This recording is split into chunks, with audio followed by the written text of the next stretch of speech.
Good morning, everyone. Happy Sunday. And homeless, oh shit, homeless. You are first. I took the lid off of my coffee, and it had a whole bunch of like condensation on it. It just like dumped it on my desk. All right, let me fix that. All right, now we can get started. So, how's everybody's weekend going? I attempted yesterday to work on the Jeep. I wanted to do AC refrigerant like swap, right? So I want to pull the old one out. I need to be able to swap out, like change out the AC compressor, and realized I still need another like tool. So I need to get that before I can do the work. You're back. You was in the whiteboard practicing your Spanish. Excellent. That's a perfect place to go and do that. Yeah. What is this speed dial stuff? Here we are into chat. Hello, chat. I did copy over some of the stuff that we talked about yesterday, so we'll be able to reference it today. But I did not get a chance. You're above that? Hola. Hello.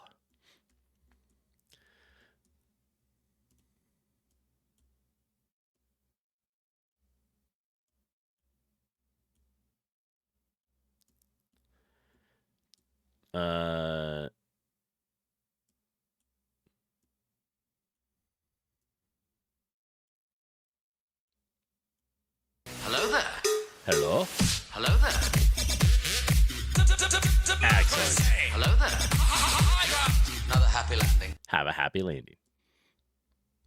This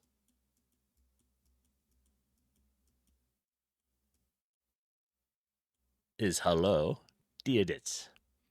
Dia dits in Irish. That's how you say hello.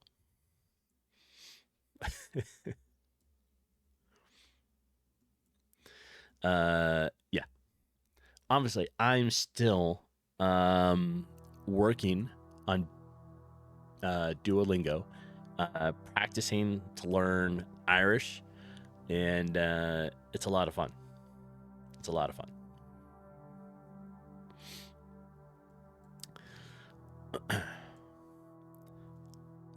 I took the channel point off to be able to do that because it's a hard one to try to explain, like what the channel point is. So like I took it off for now. But, yeah. So, game wise, you're gonna try to remember that. You should do like Duolingo. Come learn Irish with us. Both Jeepin and I are learning it.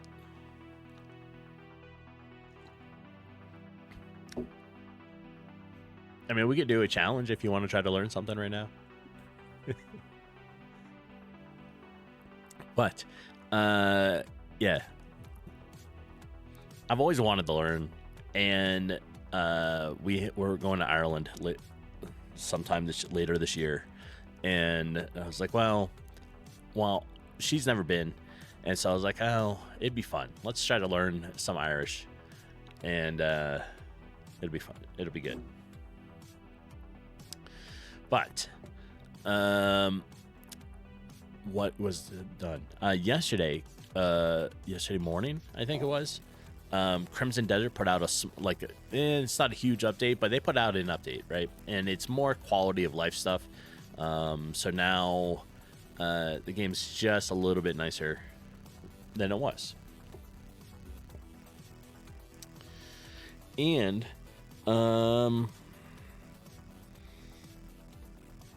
what else happened? I was able to spend time, and I made it so that I made a whole separate repository just for the new game. All right, so that what we're going to be doing now between now and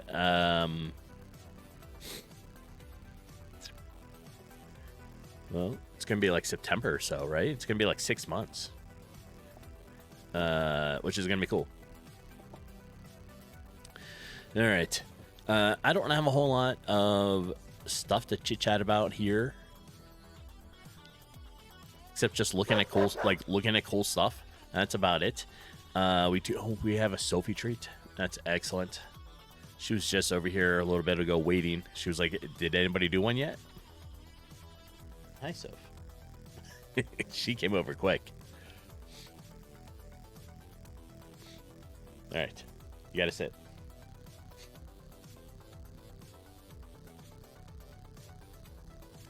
Thank you for that, homeless. And if you didn't notice, homeless, I'm a whole new person. No beard. And I'm now prepping to just sort of keep it short. I'm going to let it grow just a little bit again. And it will be for the summer. That was from Homeless Jr. Excellent. That was a good choice, Homeless Jr.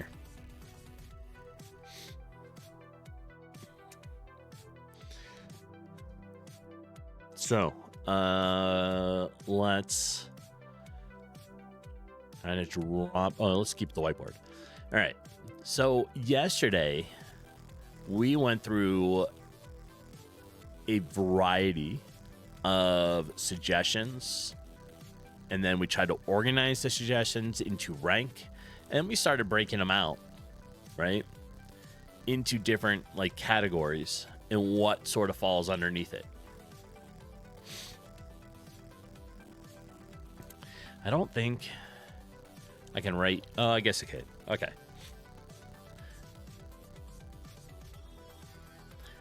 This is a whole little picture because I copied it, right? But we can add to it. And really kind of the first thing we're going to be reviewing is the combat. You noticed I fired the bearded guy? Yes. Yeah, he's fired. He is away. We'll try to maybe rehire him again in the late fall because he's seasonal. So Yeah, I did that, and Jeepin had no idea. She was like, "No, who are you?" So, yeah. But it was time. It was time, right? It gets hot here, and just having a long beard just really drives me crazy throughout the summer. So I was like, no, it's about time. We'll clean it off, let it grow just a little bit, and then that's where we'll keep it for the rest of the summer.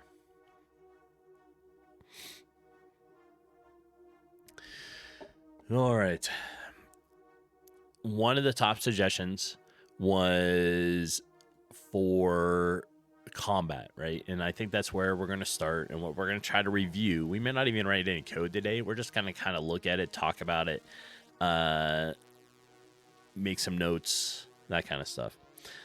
Almost time for you, maybe another month-ish. Yeah, it's still cool there. It's been hitting, 80 here. So we're like, it started getting itchy. I was like, I can't keep the beard.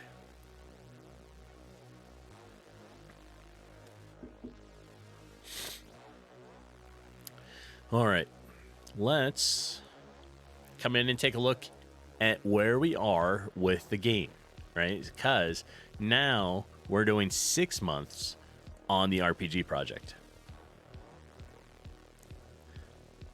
And this is all what we were able to get done in 3 months. It's basically 3 different biomes because we have the grasslands up here, we have the marsh, but I was intending to try to get this stuff done, and it did not happen. Did not. Oh, ancient forest. That was the other biome that I was thinking about, right? So we can kind of add that.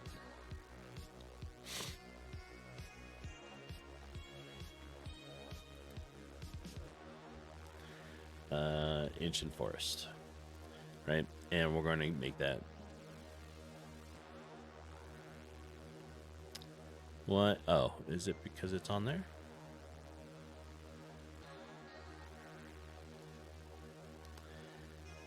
Or not? All right, I don't know what it is, but let's move it. We'll put it here. Ancient forest. That was the one that I was missing. That kind of makes 6. That's what I was thinking about trying to expand to, right? So winter, like winter zone, desert, and the ancient forest. And this is the ancient forest, right? And then this whole area down here is the marsh. So we'll be expanding that. And of course, our town. We need to fix how we have. Let's try to fix this here. There we go.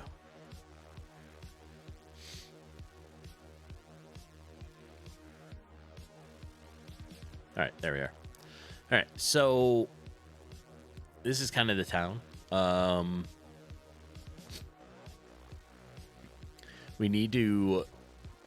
We'll be expanding this. I'd like to add in like a blacksmith in here, some other buildings, a potion shop, a general supply store.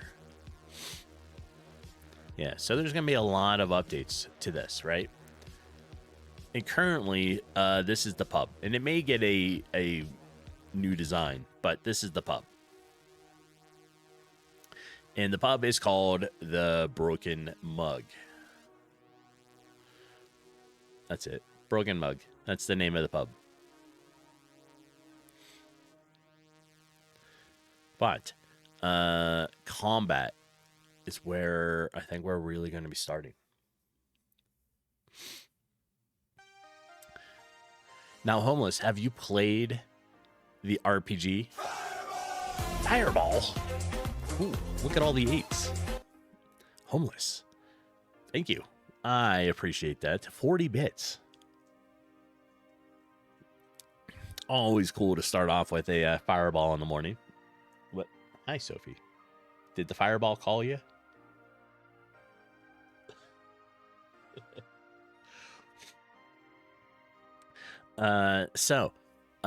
For anyone that's hanging out, did you play the RPG version 1, right? The one that we put out like the last 3 months of last year, right?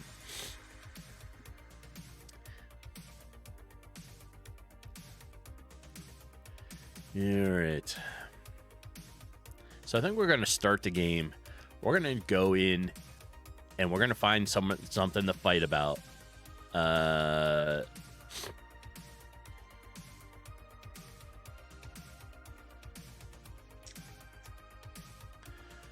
let's just start the game.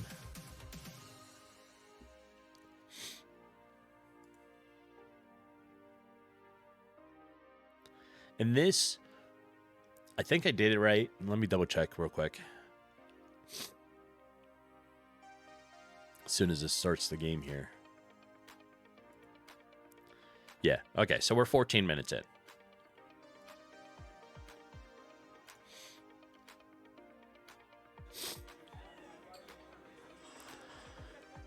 All right, there we are. The RPG.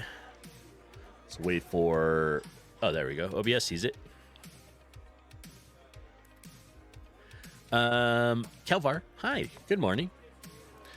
And for anyone that is that celebrates it, happy Easter. It's Easter today. It snuck up on us, right?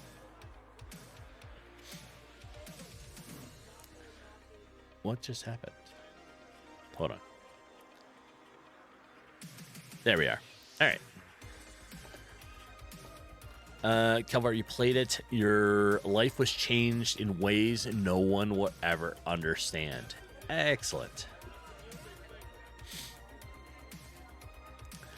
So, we're going to be reviewing combat. Right? Let me go ahead and grab the quest. And there's a little bit of doubling here. So I guess we need to start making random notes about things we need to work on.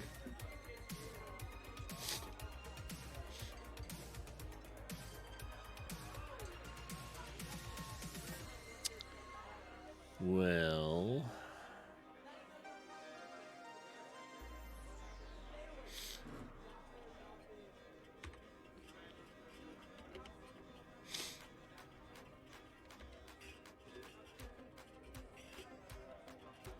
So it's a double chat with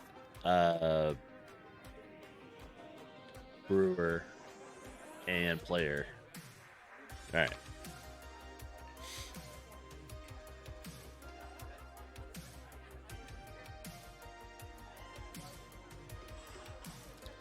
So we need a job. Rats.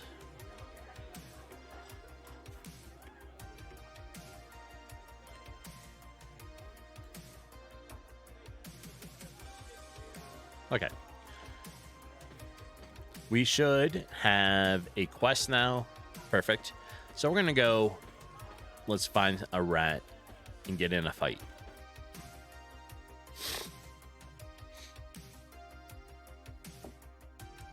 What are some of the negatives that as a player you dislike on the way the combat system is?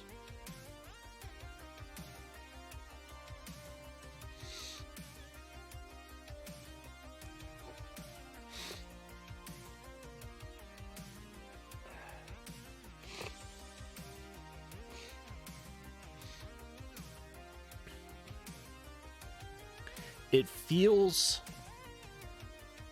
kind of clunky to me.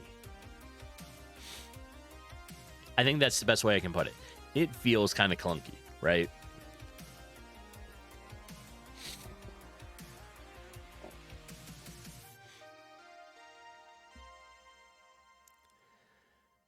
So, you know what? Let's take a picture of this.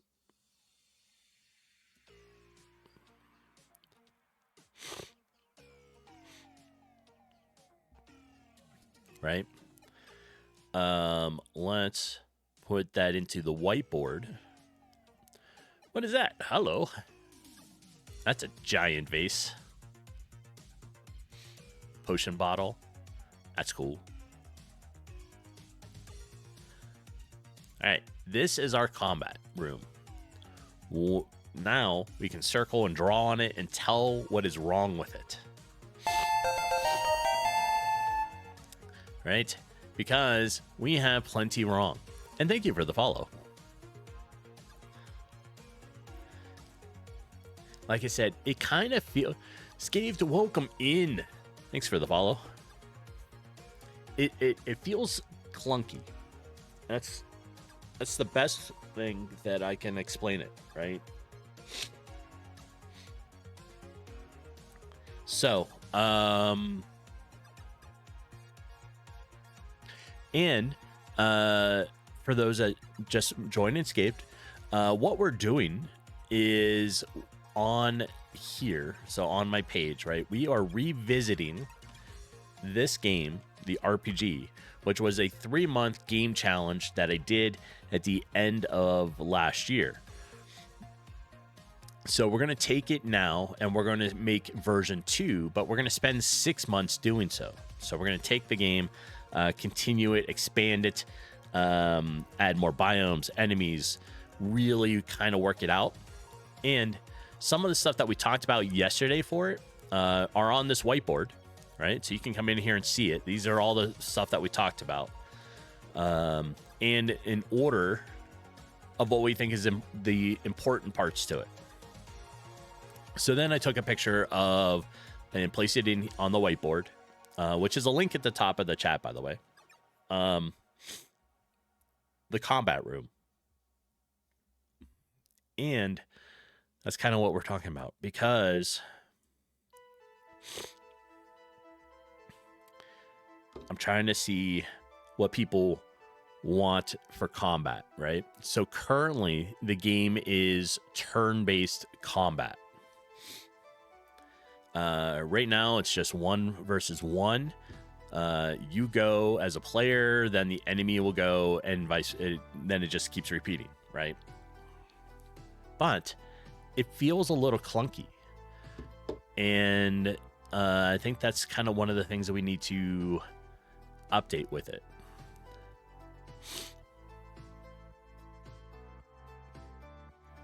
Also, we don't have controller support in the RPG game. We added controller support for the top-down shooter, but not the RPG. So for this, one of the things I want to do is also I want to add in controller support.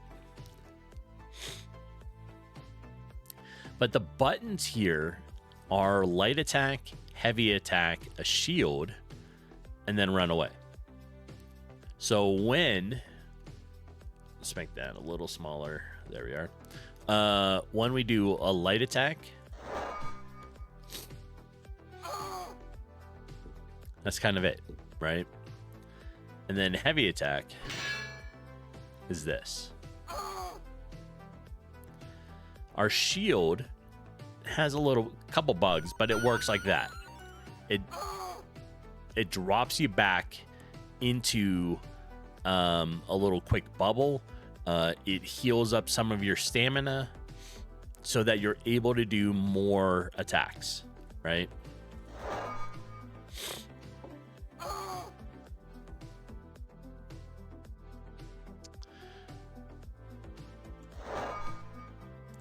And that's it.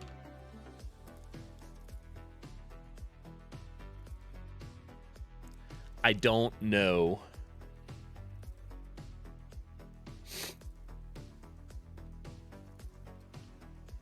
I don't know what we need to change. There's a lot there that I think does need changed. So we're going to kind of talk it out, right? That's kind of today's thing. Talk about stuff that we liked or don't like about the game. We're going to start making notes about things that we see as we're just walking around, doing stuff. So now that I killed one rat, this is updated. So the quest log is still working, although I need a whole better quest log.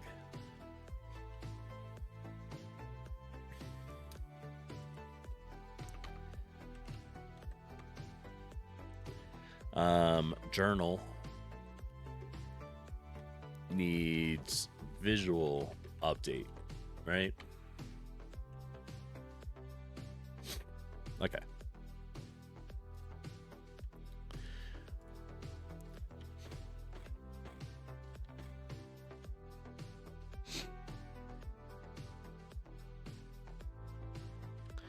While in combat, there is no accessing. Oh, I lied. I do have it active. You can see you have a rat tail. You can see you have an apple. Eating the apple will heal you.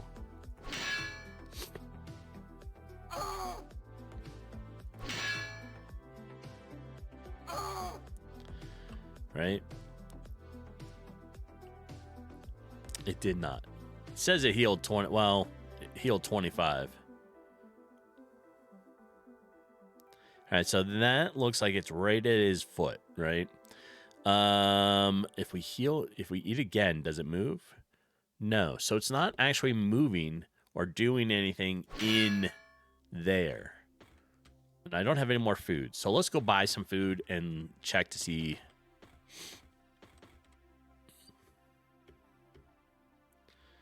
Let's go to the shop. I want a burger.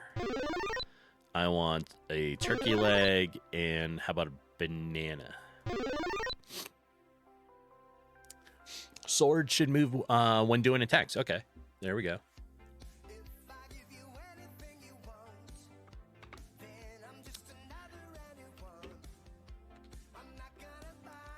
Sword animation when attacking. Okay.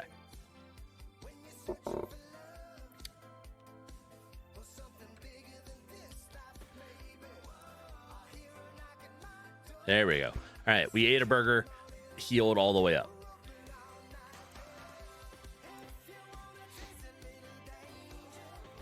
Let's go find another rat here.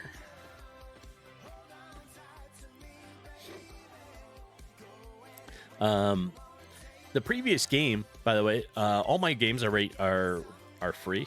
They're on.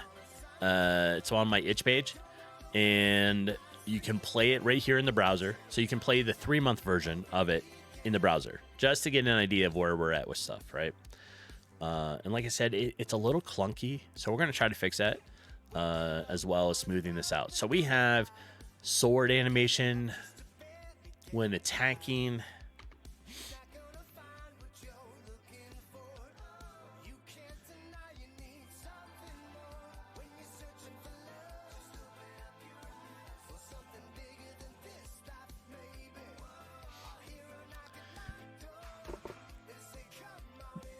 Do we want different fight scenes? Right? So, okay, we're fighting a rat inside the basement, but I only have one combat room because it was a 3-month challenge, and that's all I could get done, right? So it takes us into like the ancient forest, right? Type stuff. Into the whatever. I wonder if we need to. We should try to make it so that if you're in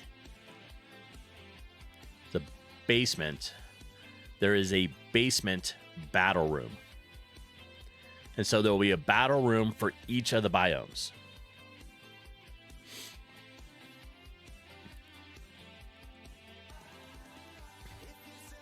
right?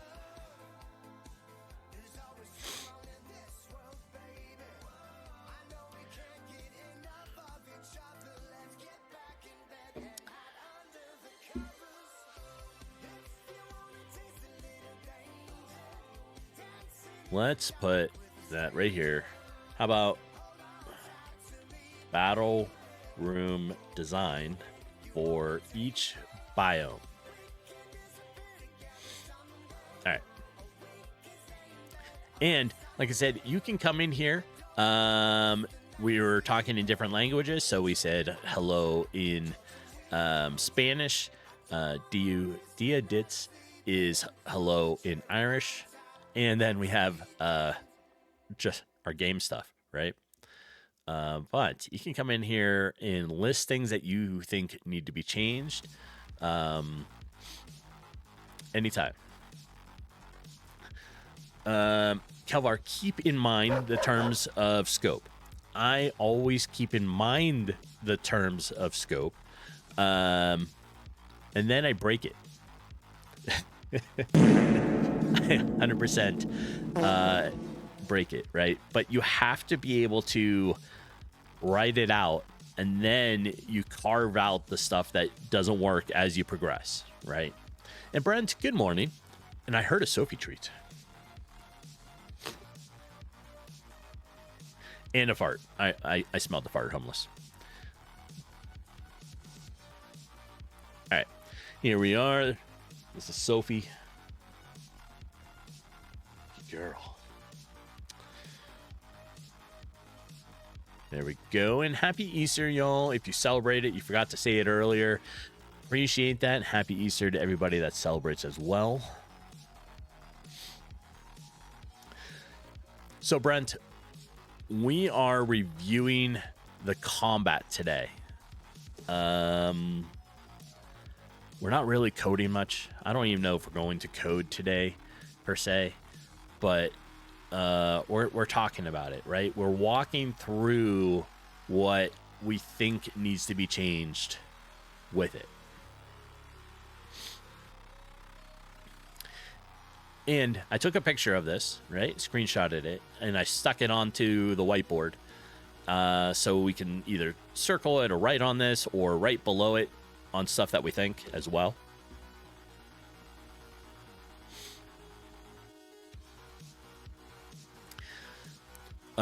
It was pointed out, Scaved earlier had said there is no real animation on the player, right? He just kind of moves back and forth. Yeah, it's definitely the right approach to talk about it first before jumping in with code. True.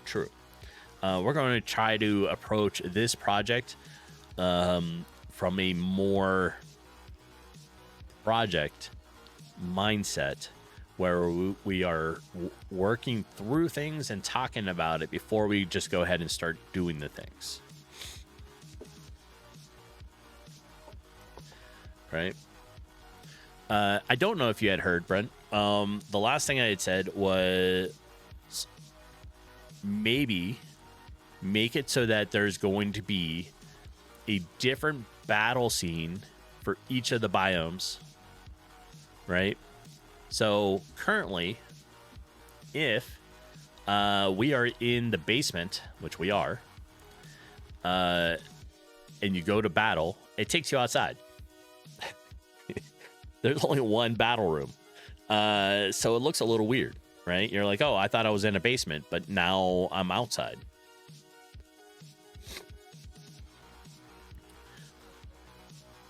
And it really would be me designing the room and making like 6 or 7 of them based upon where you are, right? I know there's one inside. I know there's one in the basement, so I'll make a basement one. Then we have like the marsh. We have a couple of different areas. And I think it would be cool to design it that way, right? So that you can see where you are and it matches. But this is what Scaved had talked about, right? When you attack, the player just moves, but there's no actual animation on him attacking outside of that, right? when he gets hurt, there's a little bit of animation to it. It looks like he's squinching in, kind of getting hurt. Right there, right? But we need something for the attack. Moving the arm, doing something.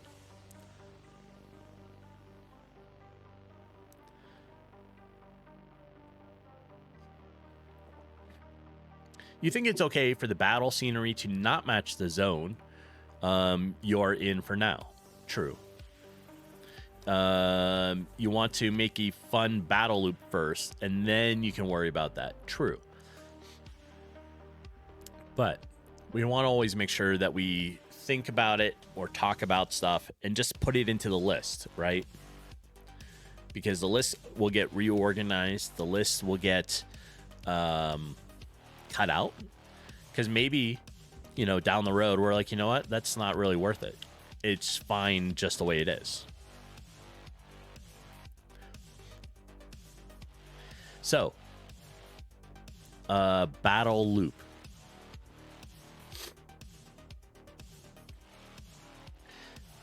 Did you get a chance, Brent, to play the RPG, the version 1? And because I can't remember. And if so, what are your thoughts on how the battle is? Right? To me,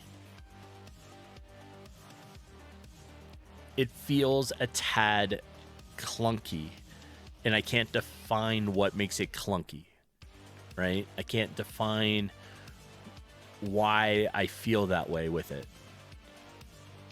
but I feel that way towards it.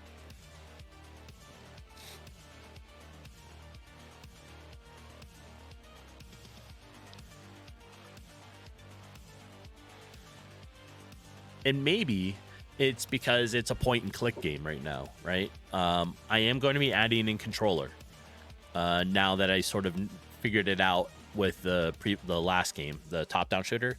I want to add it in controller support because that may make this a lot better. But right now it's point and click, right? Like I said, I don't really know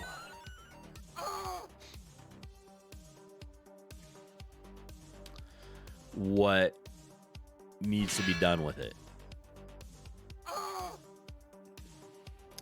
I think what makes RPGs feel good in battle is that your actions that you choose to spend your turn on have purpose, which isn't always deal the most damage you can. True. So we have a couple things, right? We have light attack, heavy attack. We have a shield. And when you do shield, it drops you back, shows a little shield, and then replenishes your stamina bar so that you're able to do attack.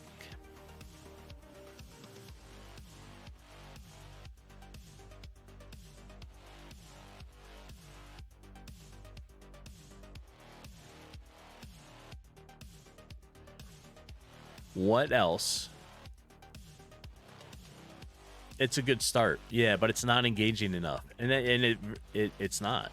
I mean, like, and that's part of the clunkiness, right? And maybe it's something that can progress with you. Yeah, absolutely, Brent. You can share whatever you wish.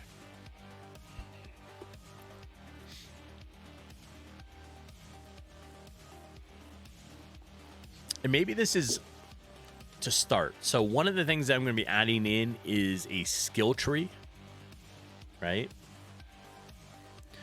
We're going to be using your skill tree, Brent.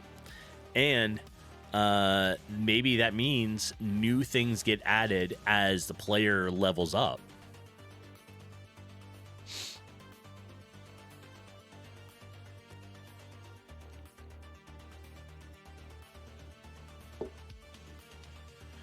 You really enjoyed Chained Echoes. Let's Chained Echoes video game.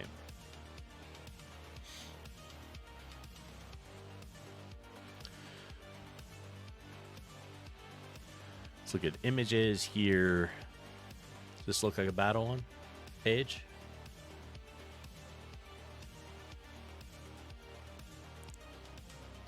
That's a battle page. All right, let's look at this image of it.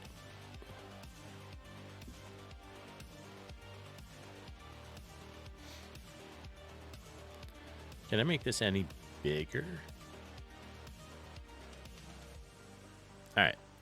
So this is the game you're talking about, Chained Echoes, and this is the battle stuff.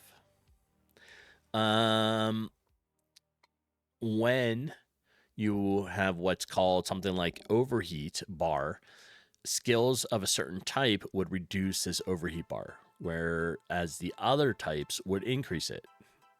True.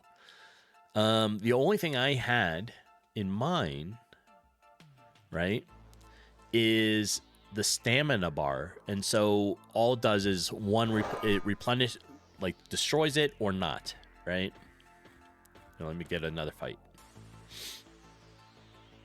Like it takes away from stamina bar, but only a small amount or a large amount.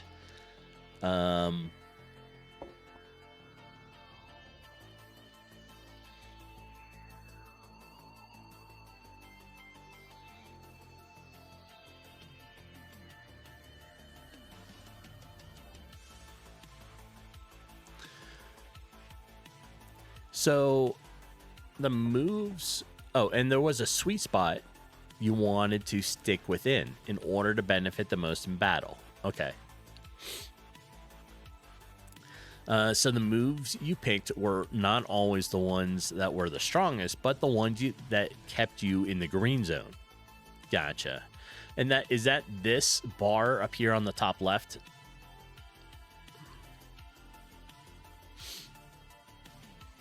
The bar on the top left. Okay, yes. The bar on the top left with the green, yellow, and red is what you're talking about. Gotcha. Where if you go to hard, you are in the red zone, but you have to try and stay in the green zone. Okay. This is just one example when you are getting the player to think carefully about the moves they pick.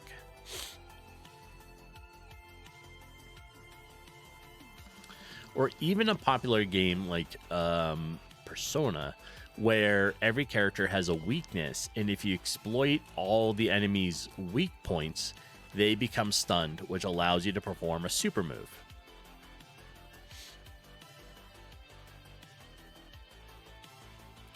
True. Gotcha.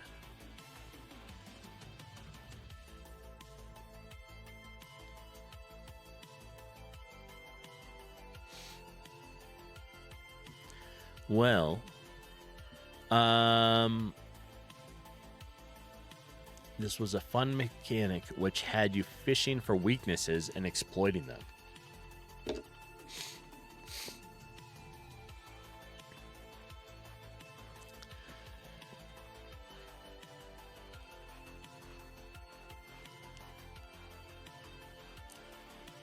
Okay. I also like the menu system that's popping up, right? So your actions are coming in, they show up on the side like this: heal, shield, whatever. You can choose what to do that way versus just being buttons.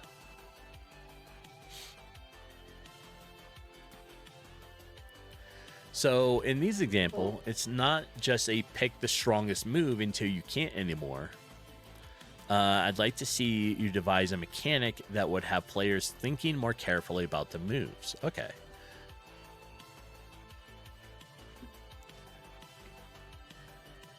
So let's put that down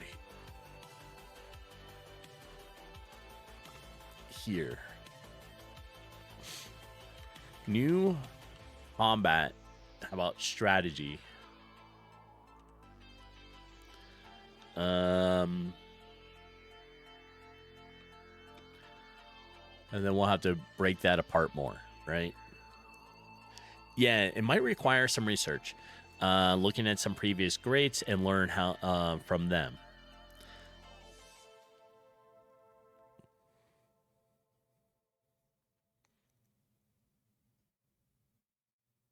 I like that idea. Yeah. One of the things we brought up yesterday was also picking up a companion that'll fight with you, right? And then you have to start thinking of maybe there's combos or something else that you can do in like work together with stuff.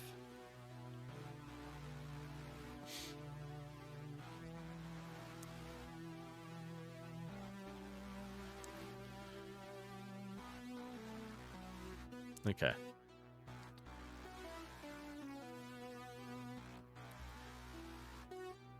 So another good one that came in mind was Final Fantasy X, where you could switch out characters mid-battle, and each one was specialized in a certain area. Yes. So you could look for a team that would best handle the current enemy types in formation. True. I don't know how many companions are going to be in your team or available. I'm planning I know at least one, right? And whether or not that means they're going to hang out here with you, or you can swap out back and forth, right? Rifles, you put that beard back on right now.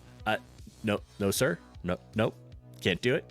The beard is put away for the summer now. And we'll revisit the beard guy in the fall. You can't understand what I'm saying? True. It just sounds different without the beard. That's all. I lost like 15 years of a look, right? All right. So new combat strategies, right?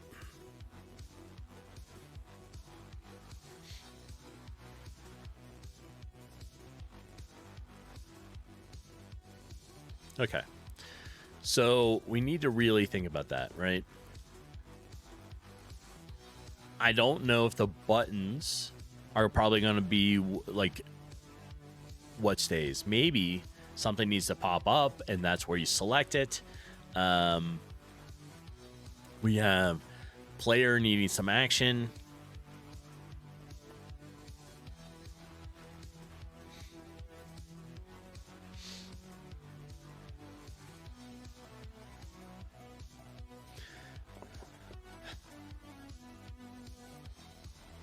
I'm definitely going to have to review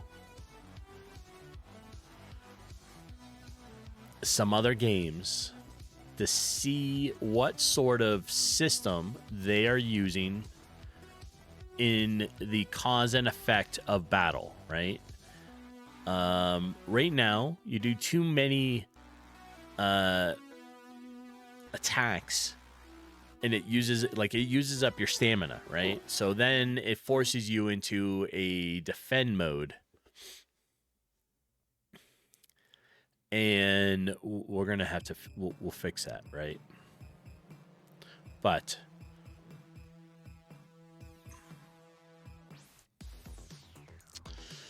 I don't know, let's find out. YouTube.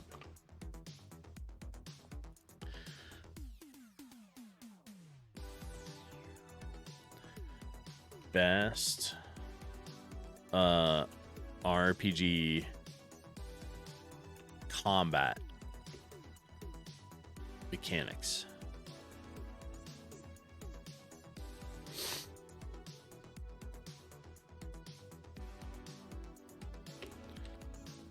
How about best 2D RPG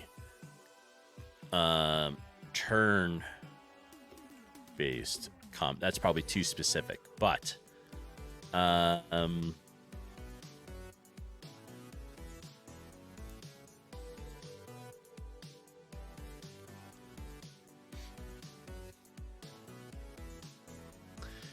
What about this? This is A Bit of Tactics, a turn-based tactical roguelike now available on Steam.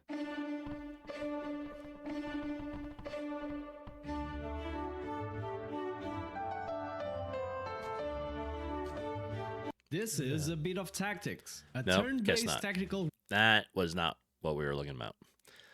Turn-based battle combat system. In this video, we're going to make a turn-based battle system as used in many RPGs. Oh, they're just we're making going to it. listen to player input when it's his turn and do What's a this? simple attack. Unity. We're going to We're have not. a health We're not system. doing that. Okay, let's change the specific of what I'm looking for. Right. Actually, let's copy that. Let's just put that up here and hold our breath because that was Stinky. Who was that? Homeless? Stinky. It's all the eggs you're finding for Easter. That's all of it. You're not supposed to eat the eggs you find out in the woods.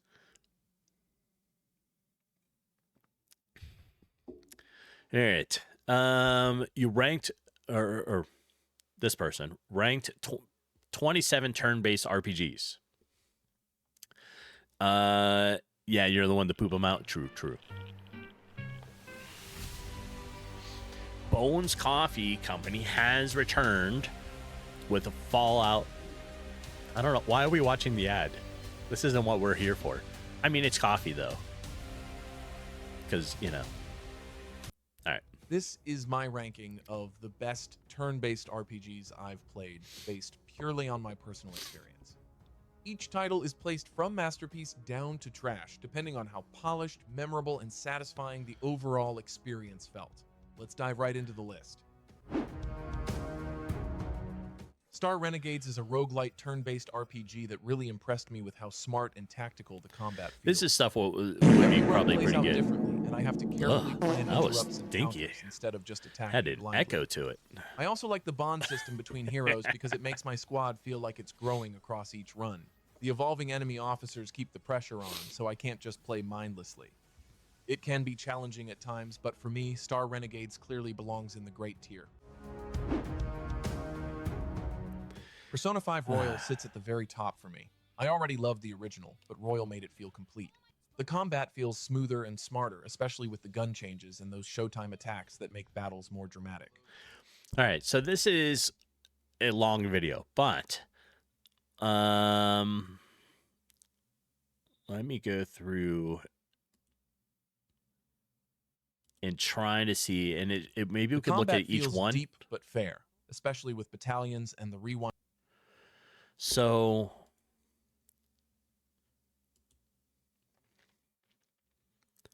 terrain, that's not the angle we have. It almost makes it into a side scroll, like side look.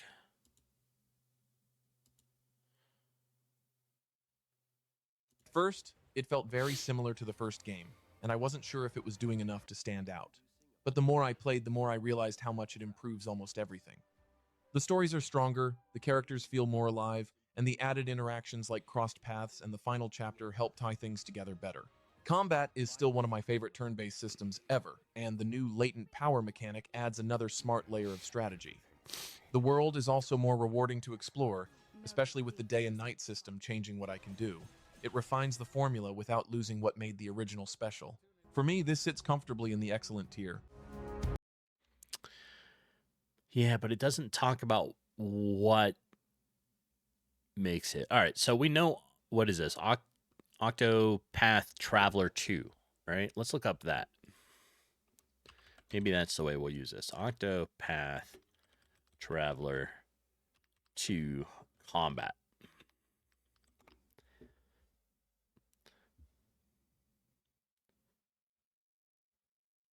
Gameplay footage.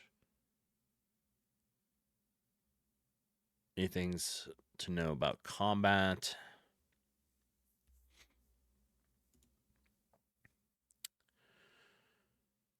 All right, well, let's do Master Combat. Maybe it'll Combat show in me. Octopath games can be difficult and tedious at times, but it doesn't have to be. Here are a few combat tips that will have you well on your way to victory in Octopath Traveler 2. Octopath Traveler 2 is a turn-based RPG where each turn both you and your enemy will attack one another in the order indicated in the top left-hand side of the screen, with the next turn's order being seen to the right of that in the center. Abilities allow your character to use any skills they've learned from their main or secondary jobs, while item allows them to use any items in their inventory, such as healing or offensive items like soul stones. Defend will make the character guard on their current turn, reducing the damage they receive, but will also move their action in the following turn. One of the other things I think we need to also consider is adding in multiple enemies at the same time, right? So in previous one, we just had it, you only fought one enemy. You have to go AFK for a bit, but I trust you'll be keeping an open mind about the kind of battles you want to be created. Be back soon. Absolutely. This whole thing, the whole combat system can change, right? That's kind of the benefit of all this. And Pernooch, thank you for the Sophie treat.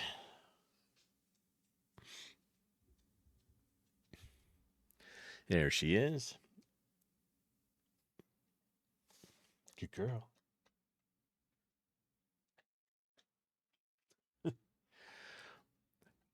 All right. There we are. Good morning. You shaved. Yes. I shaved earlier in the week, and it's a whole new me, right? So lost a few years. I'm now no longer like 4,000 years old. I'm maybe like 2,500.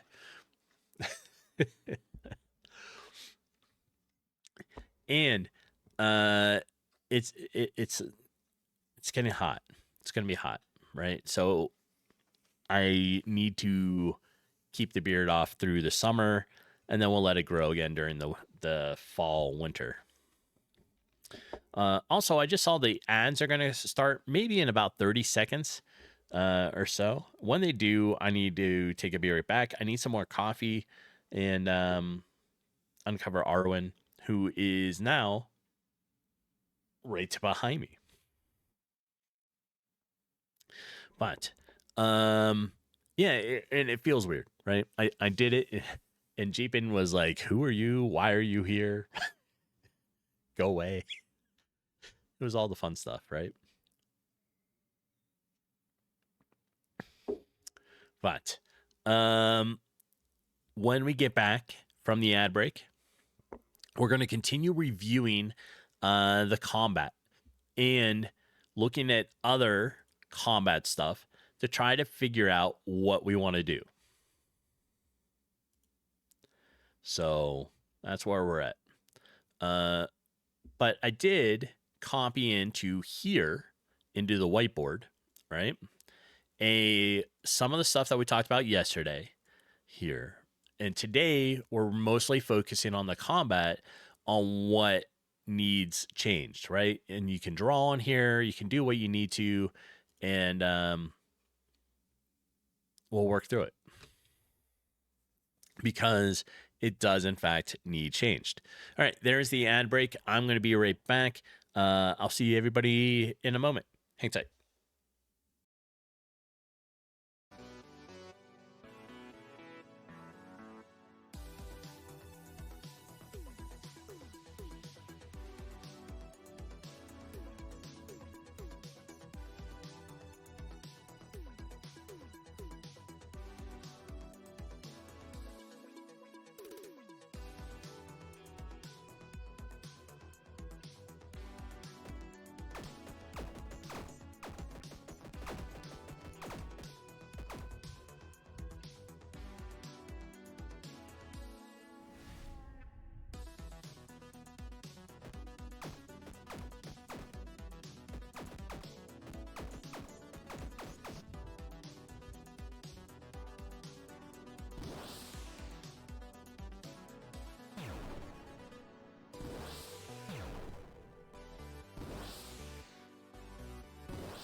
Okay. I'm back.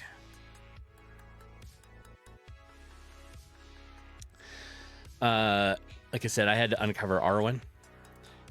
Arwen, if you don't know, Arwen is the 4-year-old parrot, and you can see her cage is now right behind me here. That's her.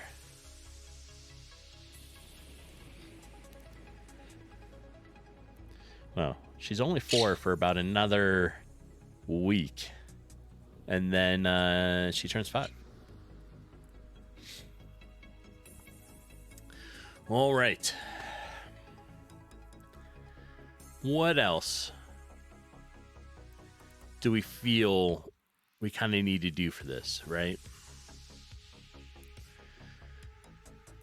One of the things that was talked about was we need to change kind of the combat strategy, right? Right now, the loop is kind of boring. All it is a light attack, heavy attack. It loses stamina based upon which attack you're using. And then you have a shield, which will help replenish your stamina. And that's it. So, we were looking at some examples, like Chained Echoes. We were looking at Octopath Traveler, right? In how it's doing some of its combat. So we're going to pause music again. We're going to run this and just kind of... Check to have the entire party run away from battle. Some battles you cannot run away from, and you can tell this if the command is grayed out. Also, if you flee with your first character during a turn and fail, the rest of your character's actions during that turn will be forfeited. All enemies are vulnerable to certain weapon and magic types, with the amount of vulnerabilities being shown underneath the enemy. This is important as hitting an enemy with an attack it is weak to will lower the number on the shield icon next to it. Once it reaches There's that 0, vulnerability enemy will be stuff, locked in, right? removing it from The combat for that idea turn, and that all a attacks particular roll damage. enemy While enemies in is Octopath vulnerable to Traveler do not something, have health bars, you can check the enemy's or health by a checking the player color is of their vulnerable name. White to means they have something. lots of HP left, while red means they're getting low. The boost system So is the that key was kind part of a combat in Octopath Traveler idea. that allows you to strengthen your All right. What about vulnerable stuff, right? So if we put that into the whiteboard, let's move it like here, right? Where technically it would be like under there, but you know, an idea that the enemy is vulnerable to certain things. And maybe that means because we're adding gear and different weapons, maybe you have to swap weapons to use or add some sort of something to the weapon. attacks and even help with breaking enemy shields. In the upper right corner of the screen, underneath the characters' names, there are 5 dots. Each dot represents a boost point, or BP, with the actual amount you currently have shown in orange. Your characters get a single BP at the beginning. Who of else every turn, plays unless used or in the previous turn, has done and they do not turn-based gain combat morale. games? You can use a max of 3 BP at once, but can store up to 5. Boosting will also work differently depending on the attack or skill being used. For example, boosting a physical attack allows you to attack multiple times, and it's good for breaking enemy shields. Boosting a skill You did a will few. increase its potency. What- For example, if you use Thunderbird, Oshet's What lightning skill, it will increase the amount avenue of or damage the what skill does, but will not cause the skill to occur features multiple times. did you enjoy RNG-based skills, during the like co- Oshet's the turn bit Flash like the or combat? Thief's Steel, have their success rate go up when you use boost. And one of the things Buffs where and debuffs last the reason for all this, right? This combat here, it is just really 2 things: light attack, heavy attack.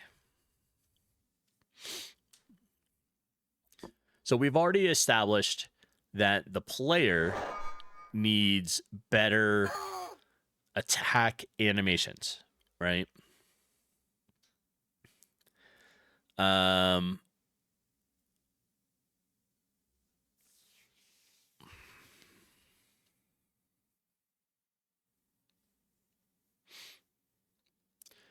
So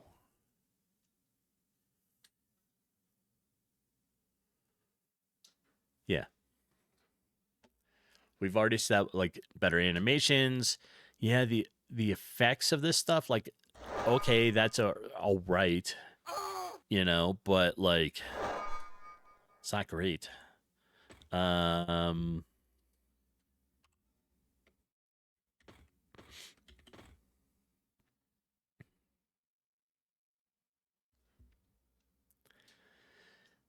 Right now, if I run away, it will just run away, right?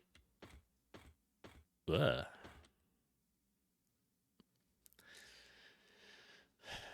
Maybe there needs to be also a chance of running away. And if you fail that chance, then you have a negative effect for like a turn or something.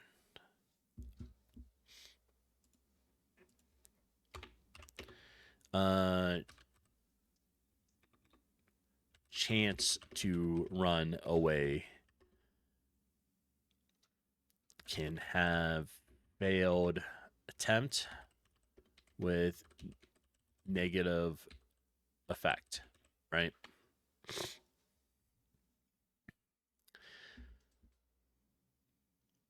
And I'm thinking about moving it so it's not just simple buttons, right? We're going to make it a little more fancy. Maybe when it's your turn, a menu slides in and is here, and you have to choose options off of it, right? Because, I don't know, we're trying to get away from it just feeling like it's a clunky thing. Simon, how you doing this morning? You like turn-based a lot. A couple good features for physical attacks. Click at the exact moment of attack for a critical or additional change. Or limit break type systems. Build up powerful attacks over time. So right now, in the game, the RPG, right? This was what we're expanding upon it, right? So we had 3 months. We spent it on there. This is the link to it, and you can play it here on Itch. But now we're going to spend 6 months and take it to the next level, right? We're going to make version 2, really kind of fine tune and fix this game up. So it only has light attack or heavy attack, but there's no build up to them. The only difference between them is how much stamina it's being used. So you like physical attacks.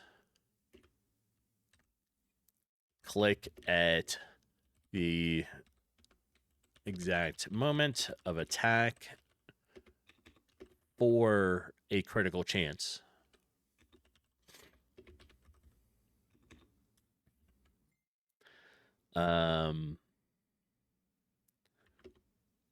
Or limit break type systems, which build up powerful attack over time. All right. So now we got your suggestion in there. And you are welcome in the drawing board, which is linked here at the top of the chat, right? You can come in here and go to the whiteboard and review everything that we talked about yesterday. There is also a picture of the attack here, and you can make notes with it. You can sort of draw to it. You can paste something like another picture. We talked about vulnerability of an enemy showing up. So small stuff, right? Little things that will make it feel more specialized, like, and not so clunky, right? The idea is this, right? Like, you don't want like the Apothecary's Rehabilitate, will last longer. the way my like it currently is. I mean, it was a 3-month project, right? But like more tedious to those who prefer the more traditional these were all like RPG combo system stuff of that building you could be up able to a limited do break. But if you to treat give the yourself boosts better similar to a limit break effects. and don't use it every turn, and instead save up a few boosts while using regular attacks and skills to break the opponents down and set up for powerful boosted attacks, it's just like a limit breaker. Latent powers are a new game mechanic introduced in Octopath Traveler. All right. And we also reviewed Chained Echoes, and we have a couple other games on here on the list to look at and review, right?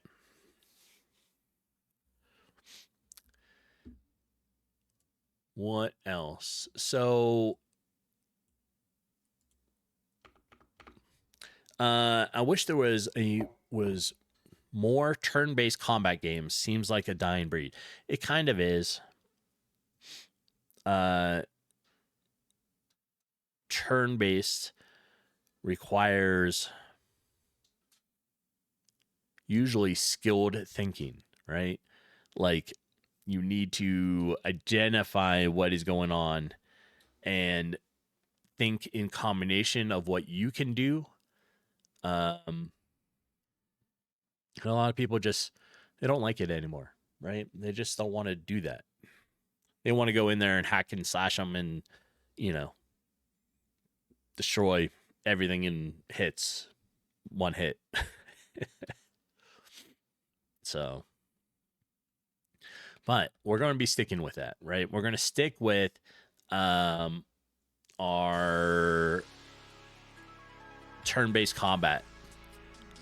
We had talked about it yesterday on whether or not we wanted to change it into free roaming attack, and I was like, but we decided not to.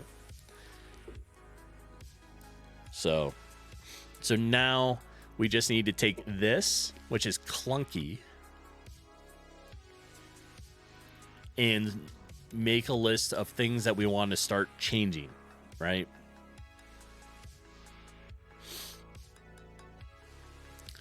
Also, the combat will change because I want to add in companions to the game where you will have at least one other companion that'll be able to join you. And if they join you, then you can start thinking of combos to be able to do with the other, like, your companion, right?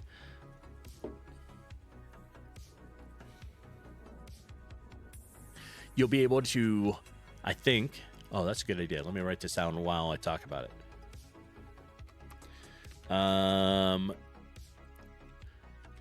Companion battle.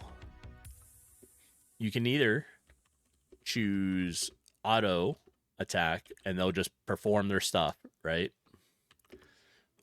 Or you'll be able to choose their attack. So that way you can do a combination with what you choose to do as your character and then what the companion can do and make them work together.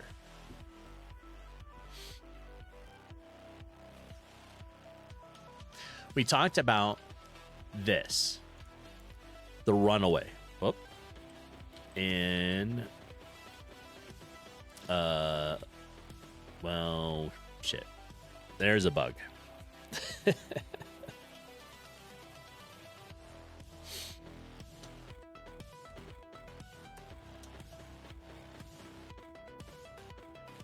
I am outside the screen.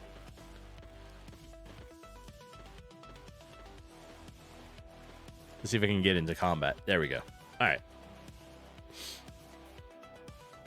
If I run away, now I'm inside. Okay.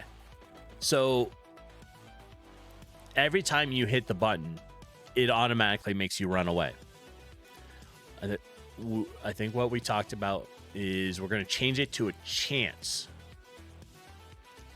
So you can possibly fail the runaway.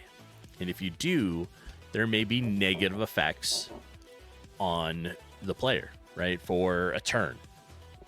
Or if you have a companion If you try to run away and you fail, both of you lose a combat turn and immediately goes to the enemy.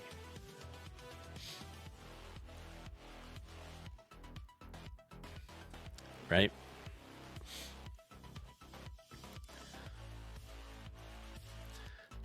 The idea of the shield is good, but I think it needs better animation stuff to it.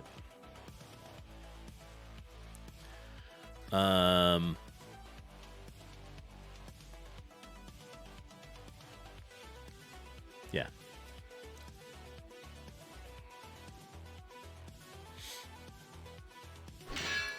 Because right now, there is nothing stopping me from just spamming the heavy attack as long as I have the stamina to do so.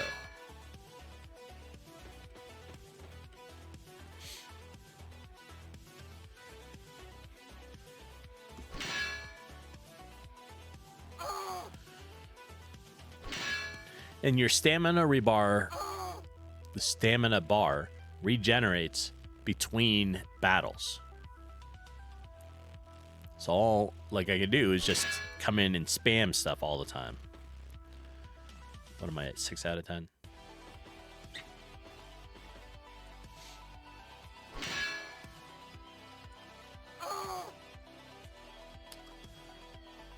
And that's not what we want.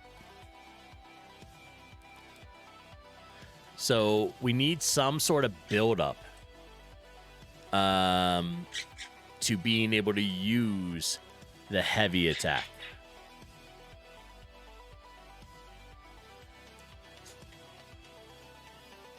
So maybe, yeah, you could do a light attack.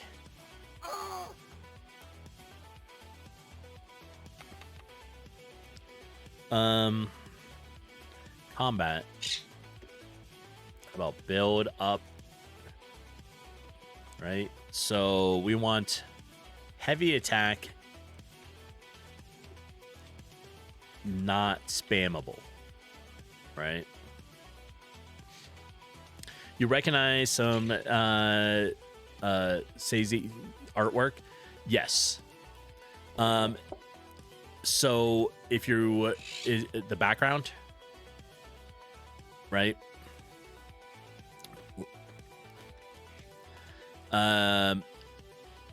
If they, I think they made the whole RPG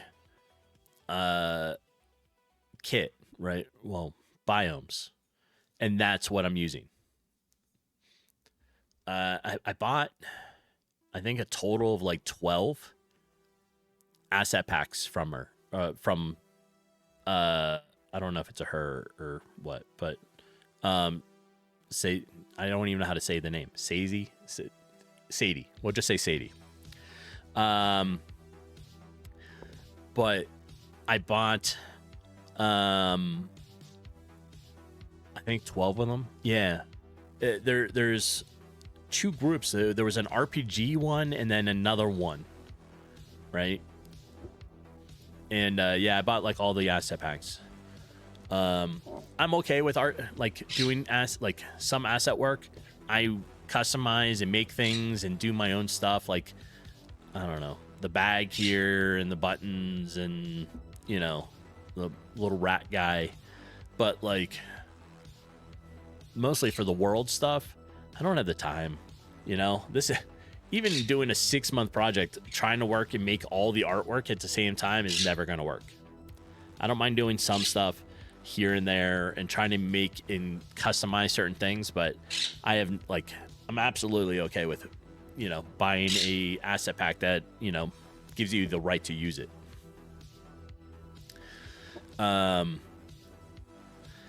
yeah, it requires so much. And all the stuff here is that way, right? So inside, come out, all the stuff outside, all the, you know, all the same asset pack systems like together. So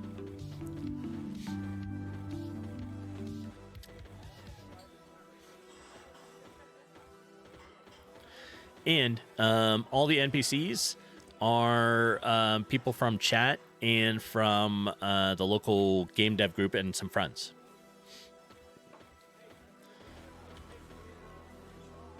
I saw you up there, Panuch, if you're still there.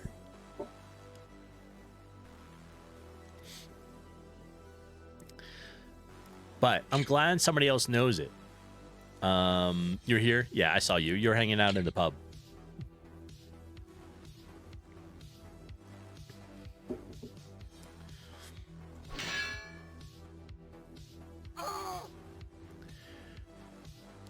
We need to figure out a good strategy for building up to using a heavy attack.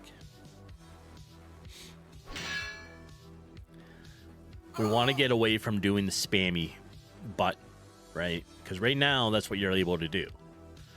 All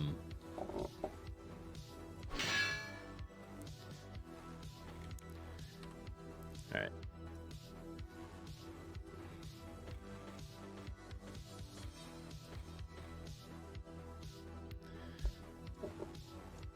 And it really takes away from the fun of figuring out strategy in your fights if you can just spam the same button, right? So maybe it's so many of the light attacks that build up maybe energy that allow you to do a heavy attack.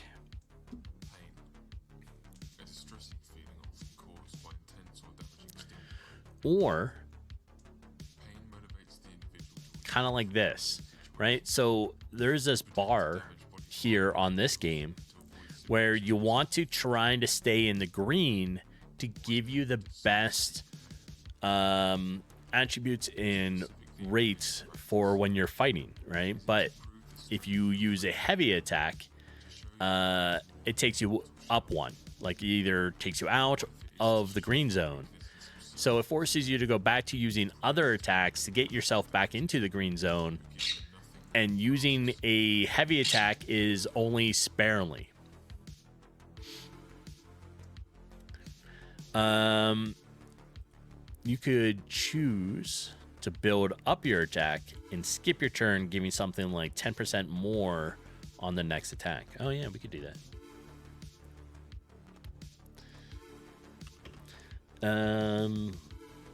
Build up, attack, and skip next turn to do, we'll say, like you said, 10% more damage on next attack, right?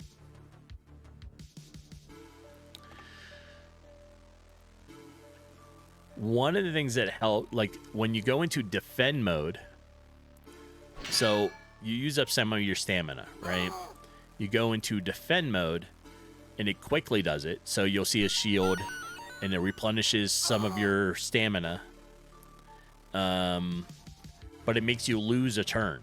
But you take less damage while you're in defend. But we can make it so that you skip a turn.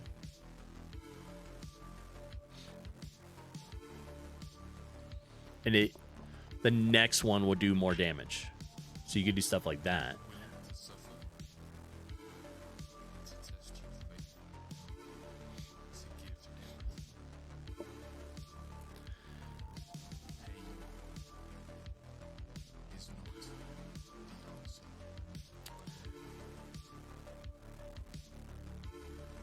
All right, let's look at this one. Strongly. I also appreciate that it respects my time with a tighter runtime and very little filler. It feels inspired start to finish. Yeah, the story is heavy and emotional, dealing with mortality and grief, and while it can get a little dramatic at times, the performances and presentation carry it strongly. I also appreciate that it respects my time with a That's tighter some crazy runtime animation and very stuff. little filler. It feels inspired by the greats, but still confident in its own identity. For me, this earns a solid spot in the excellent tier. Atera is All the right, let's. Oh, this isn't it. IT painkiller. Remote monitoring and management, remote access, help desk and ticketing, smart automation. So that was a game. Divinity Oh, that was Claire Original Sin Obscura. 2 didn't click That's with why. me at first. The difficulty felt brutal, and I honestly thought I was doing everything wrong. But once I lowered it, learned the systems, and really understood how its layered combat works, something shifted. The depth here is unreal. Elemental combos, positioning, environmental effects, every fight feels like a giant tactical puzzle. The freedom in quests and character builds also makes the world feel alive in a way few RPGs Yeah, manage. I have not played it, but everyone I've talked to says it's such a good game.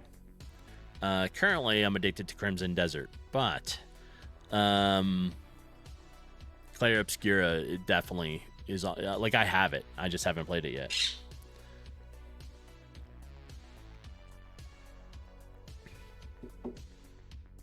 And it might be a little bit because I want to keep playing Crimson Desert until the end of the month. And then Diablo 4 Lord of Hatred comes out, and I want to play that. And then I want to get back to doing some other games, and that's probably where I'll fit that in.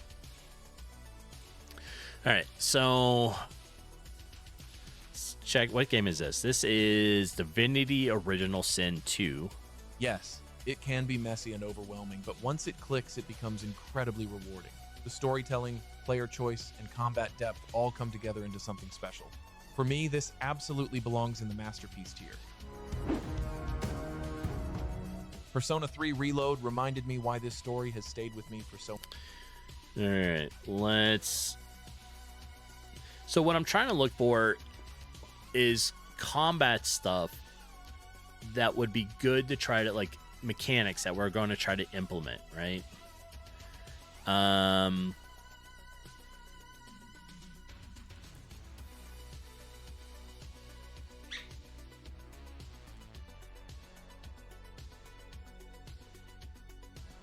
The combat and customization are strong enough that I had a great time overall. What is unique about Divinity? Made about 100 mods for Divinity 2. You love that game. Nice. What is unique about Divinity is using the environment to your advantage. Could do something similar, like having oil barrels. You could catch fire and do AoE damage. True.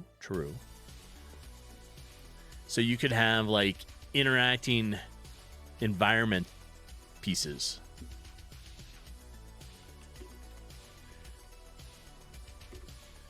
Environment objects, right?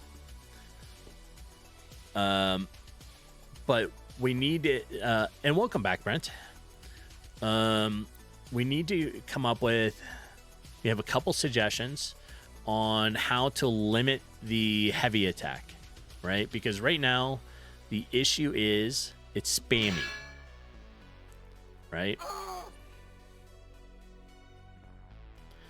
So either it uses up a lot of your stamina, and then you need to find, like, use different attacks.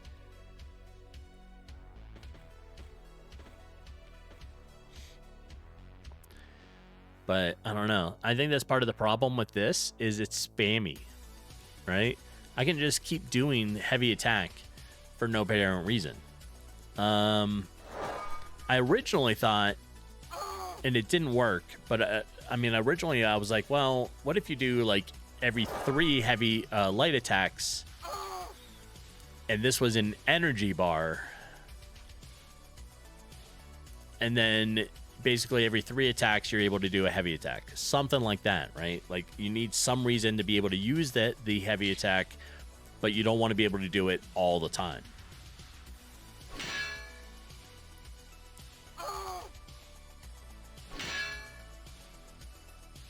All right, and that should be 10.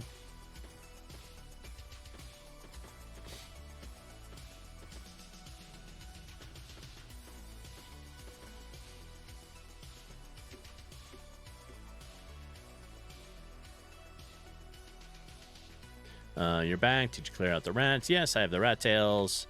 Excellent work. Here's my reward.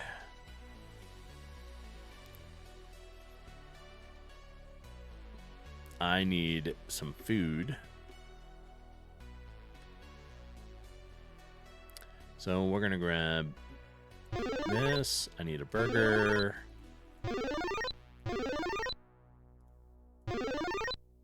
There. All right. There we go. But now we finished the first quest. So we got all the rats. Let's do a job. Great. If you few jobs for me. You could do rats again, but I already cleared out the rats. All right. So that shouldn't be there then.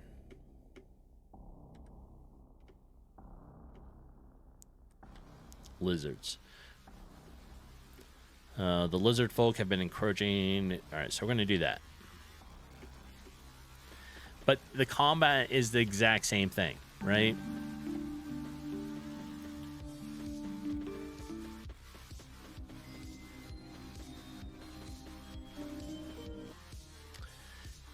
There's no difference between the rats and the lizard. So it gets a little boring, right? Which is also part of the feeling clunkiness to it.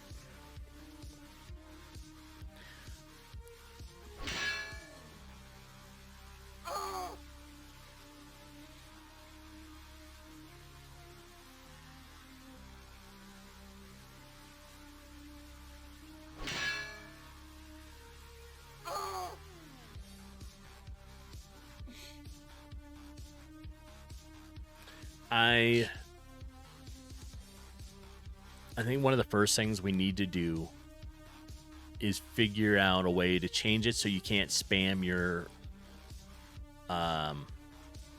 heavy attack.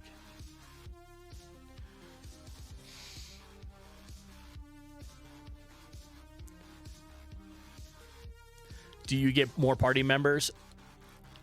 Not currently, right? So if you go back in, you go here and play the current 3-month challenge game, right? Where I made the RPG in 3 months. No. Do I want to add that in? Yes. That is on the list. So, on the whiteboard, we talked about companions. So, we have NPCs, companions are added in there. I want to be able to add that in so that you have at least one other person that joins you, right? And maybe you can swap them out, right? Maybe that's it. Maybe your party is only 2 people at some point, but you can go and get others and you can swap out your companion. So that is on the list. Yeah, character, slot, other companions. It's down on the list a little bit, but these are sort of the ranking that we came up yesterday with some of this stuff. But yeah, I want companion, like party members inside this. And I think that would help. Because then you can start to strategize with it. Yeah, it definitely makes turn-based more interesting in general. That is true. That is true. Plus, like where did I write that? I think I wrote it up here. You can maybe choose auto attack for the companion, and they just go about their thing, right? So they'll take their turn, they auto attack. You don't have to worry about it. Or you can choose to do their attacks. So you make an attack, then you can counter and do an attack from the companion that complements what you're doing to better strategize an attack.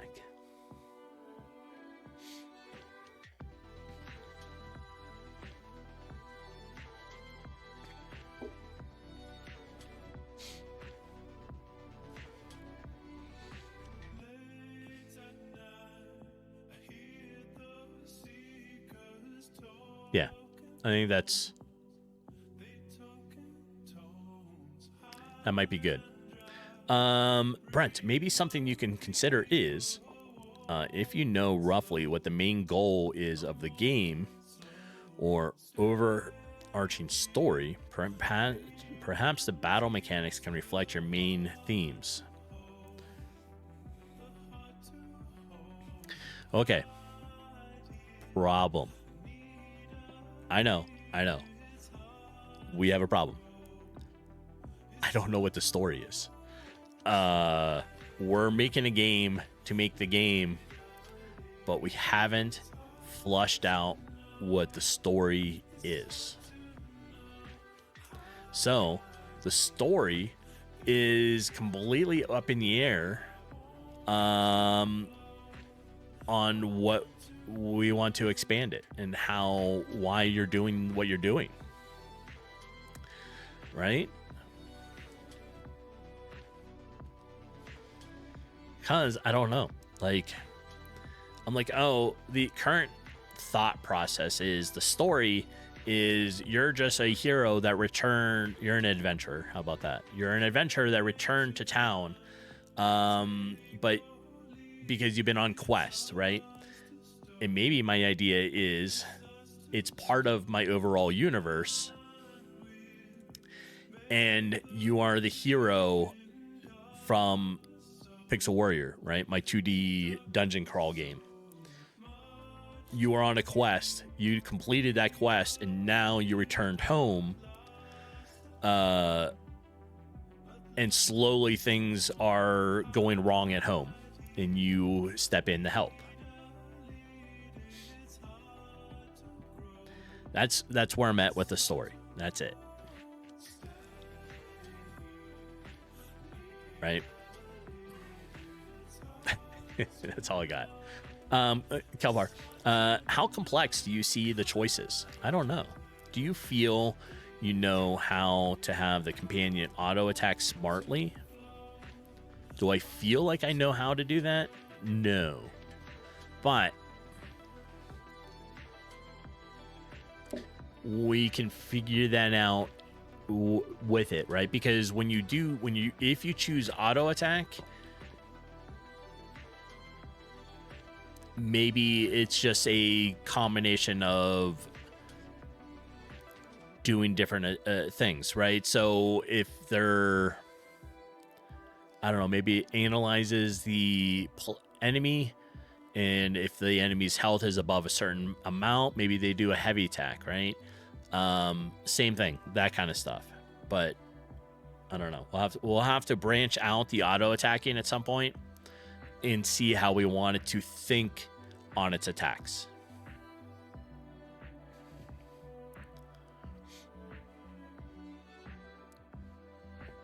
Many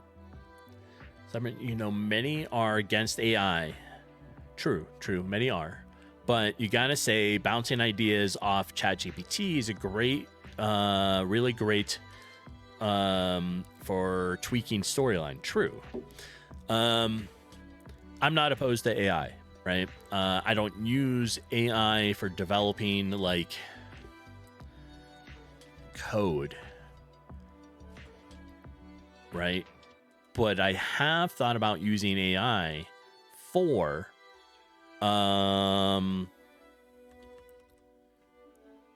is it here? Is this my dialogue? No. It's been a little bit since NPC dialogue. That's it. So I've thought about using AI to help with the story of what the NPCs are going to say. Right? Come up with stuff like, why are they doing that, right? I've thought about using it for that, to help me with that. That kind of stuff. Okay.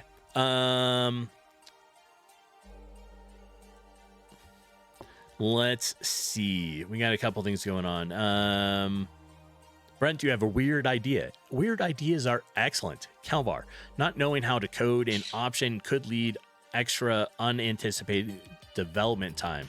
something to consider. True. It does mean that I will dive headlong into it, right?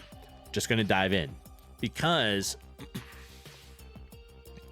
I like the challenges. I know this is only 6 months. I want to do and push myself to do as much as we can, right? Between me and you, chat, to develop this as part of the challenge. That's kind of the fun of it, right? I get it. We'll overload our options, and then as we progress, we'll have to shave off some stuff. That's all. Velsero, welcome in. What are we up to? Well, welcome back to the RPG game, right? So at the end of last year, I developed an RPG game, and it was a 3-month sort of minimum viable product challenge, right? But now, and then the beginning part of this year, we made the top-down shooter. But now, for the next 6 months, we are reworking on version 2 of the RPG. And we're totally changing it, right? So inside the whiteboard, which is the link at the top there, you can sort of see the stuff that we've started talking about, how we want to branch it out, the suggestion rank of what we're working on, and go from there, right? We're really going to take the RPG version 2 to the next level. It's kind of a rebuild. It's an expansion. How's that? It's not even a sequel. So the first part, version 1, was only 3 months, right? It has 3 enemies, 3 quests, 3 biomes. Version 2 of it is a continuation to the game, and consider it, I don't know, almost like an expansion, right? In version 1, we only had these parts of the map, right? So we had this up here. We didn't have access to over here. We had this part of the swamp, but not this part of the swamp. And we only had 1 cave system, right? But with the new version 2, and this is the 3 biomes that we currently have, right? So we have grasslands, marsh, and then the cave system. I want to make it so that we have 6 biome areas. Really, and that's very ambitious, but I want to make it so that we have access to 3 and expand it, greatly, right? And I think that's kind of our goal, right? We're basically doing an expansion to it. Oh, let me restart the game. Brent, finding the weak spots is like a puzzle. True, it is. Because it doesn't always have to be consistent how you find the weak points. True. Like maybe one person has armor, so even if you hit the right point, it won't be exposed unless you hit that point a number of times. True. Maybe you got to destroy their armor before you can even get to the weak spot. I don't know, something like that, right? Velsero. So right now, also we have all the people in town. Right now, all the NPCs were people from in chat during the time of the first build, and members of the local game dev group, as well as some friends, right? So we're going to be expanding that. We're going to have more NPCs. We're going to have more conversations. You'll be able to come up and talk to them, because right now you're really only talking to one, right? They all yell at you, though. And there's Brent. Brent, the information broker with no information yet. So, and of course, we got Sophie here, and you can pet the dog in the game. Just like in real life. But you have all the info, Brent. You have it all. And there's Panuch. And Calvar, there you are. And Calvar, if it's unknown, dive in. What could go wrong? Exactly. Exactly. Make that leap. That's what we're doing.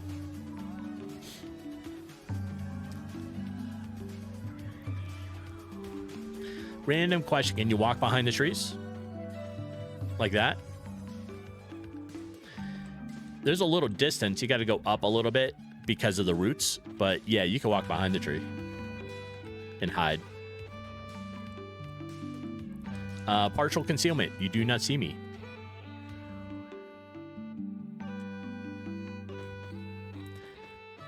The buildings are a little weird.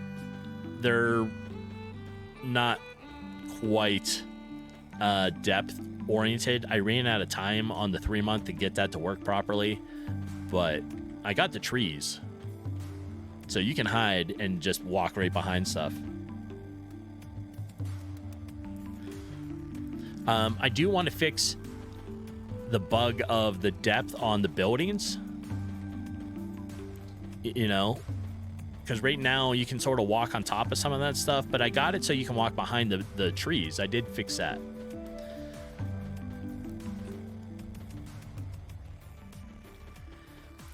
Okay, cool. Wondered how it would work because the model can appear in front and behind the tree. So if I'm in front of the tree like this, right? So yes, I'm in front of the tree.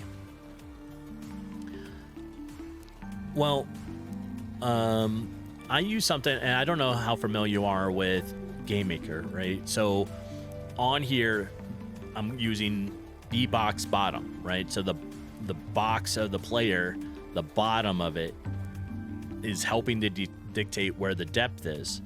So here it knows it's sort of below, going, if we think of this as like a grid line going down, it's below the tree. Therefore, it shows in front of the tree. And then you go up and it's above the tree. So therefore, it thinks it's behind the tree.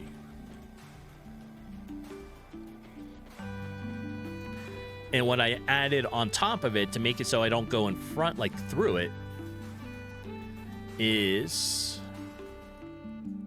the trees all have a do not walk zone, right? Where the roots are. So you can't walk there.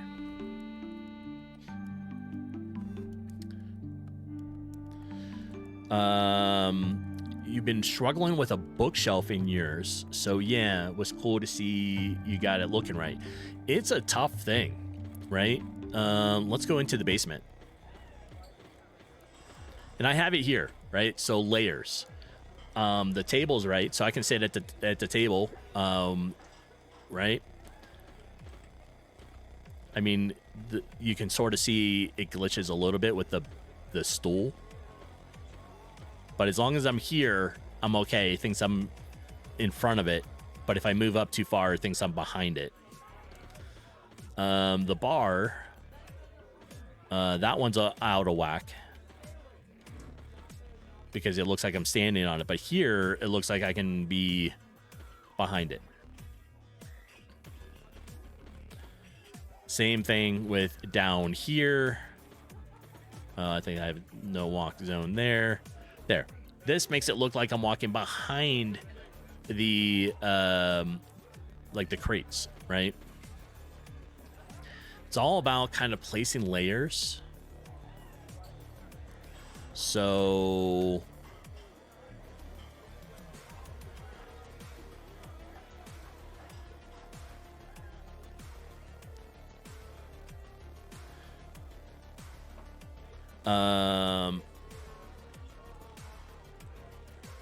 let me stop it again.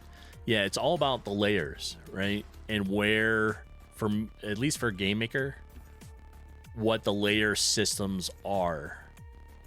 And then you set where your B-box bottom is, so the collision masks are working properly with it. Yeah, that's a lot. Which is why for the 3-month, I didn't get a lot of it working right.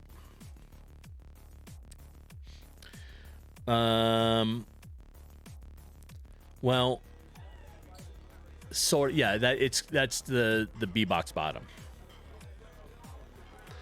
So it's sorting based on the Y.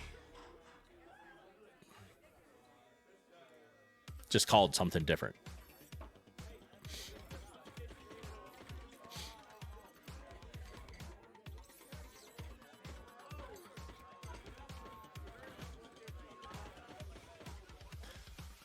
And what we are currently reviewing is how to make a turn-based combat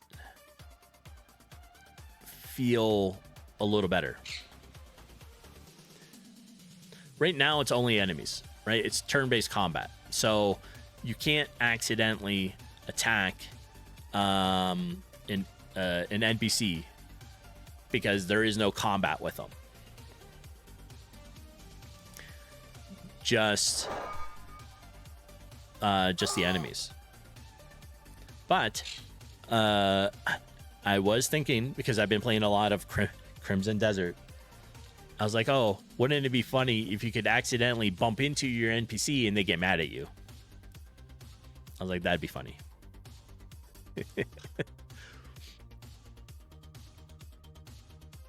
Be like, out of my way, I'm walking here. Right?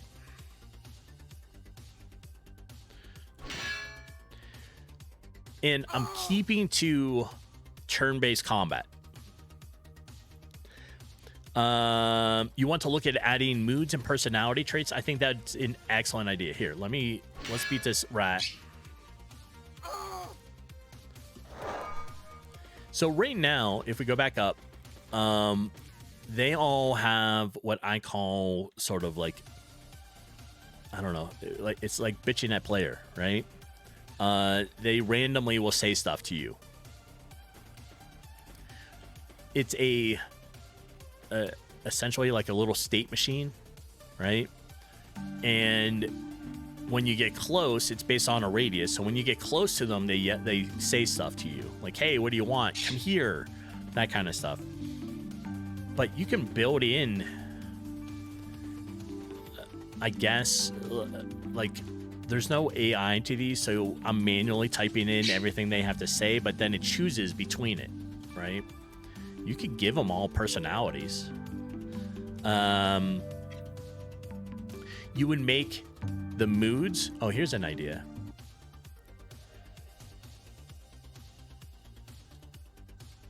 Inside here, right? Is this a good one? It's been a while, so let me find my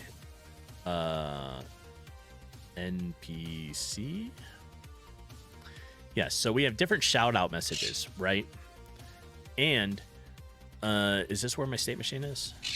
No.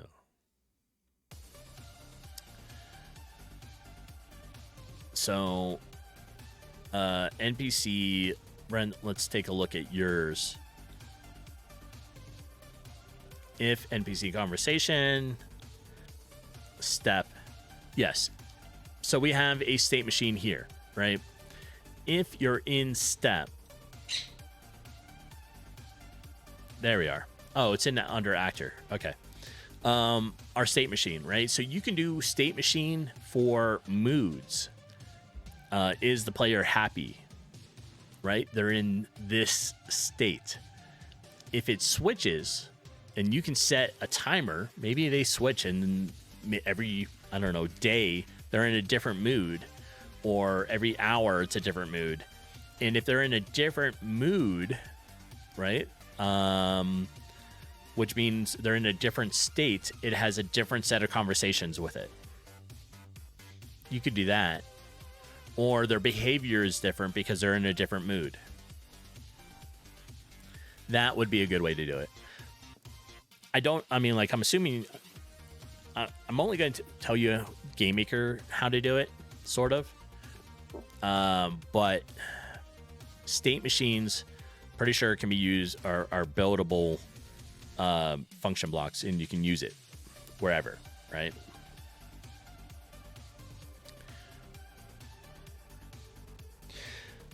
But that's kind of how I would do it, is I would create a state machine with the different moods, and it automatically switches. So idle duration, you can set it something like that. After so many, whatever, it switches. Right? And then you can set your parameters and say, if the NPC hits this parameter, it will switch to a different state, which is a different mood.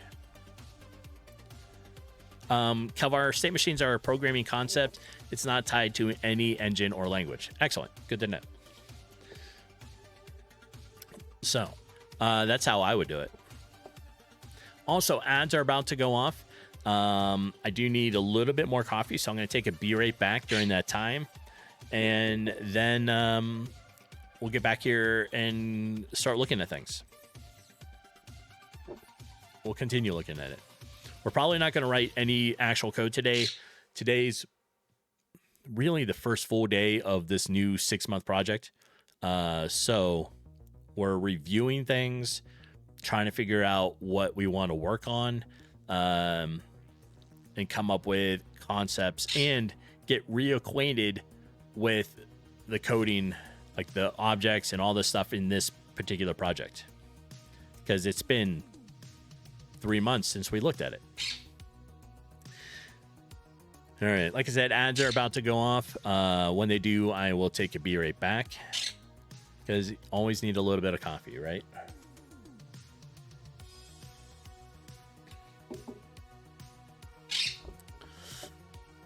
But yeah, this is definitely how, like, I would probably do a mood system, is make it into a state machine. All right, there are the ads. I will see everybody in a few moments. Get up, stretch, do what you need to. And this is a good time to, let me find it, take a coffee break. Yeah, well, that means another coffee break.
Right.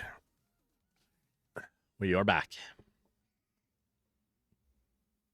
Hi, Sophie. What? You have to wait. There is nothing for you right now. All right. I rearranged a little bit, and so now Sophie doesn't really know what to do all the time, so she comes over here all the time. Plus, she knows that there's a she gets treats from here. But Arwen is now sitting right behind me, and I can hear her talking to me the whole time because she hears me talking, and she doesn't understand it. So she's like, "Oh, somebody's talking. They're talking to me." So I'm going to talk back. And for those that don't know, Arwen is the 4-year-old Quaker parrot. She turns 5 in about a week. But yeah, she just sits back there and talks, makes noises, that kind of fun stuff.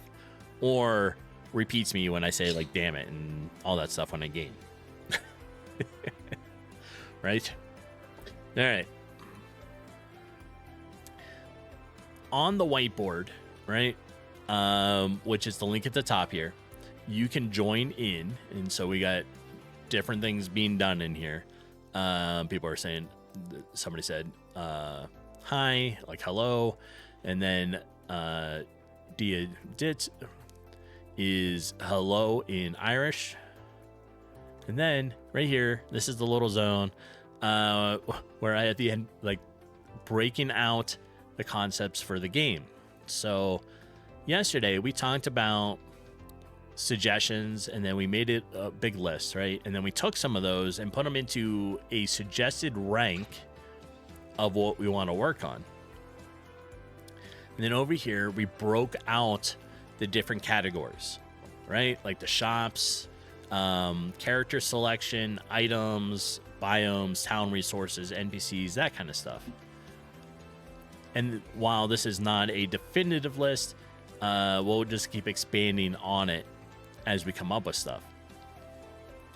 And then, of course, you know, took a screenshot of the combat area, put it here in case anybody wanted to draw or write and make suggestions on it. Figured it was a good way to try to work on stuff, right? And this whiteboard, because I don't have an account on it, is the whiteboards are only good for 24 hours. But I usually copy and save everything. So like this was from yesterday, and I just copied it over.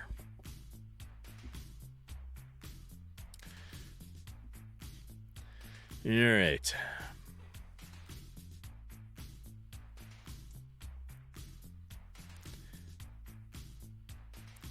Yeah, this... we got a lot in here. All right, we have... well, this is our dialogue. We're not really worried about that stuff right now.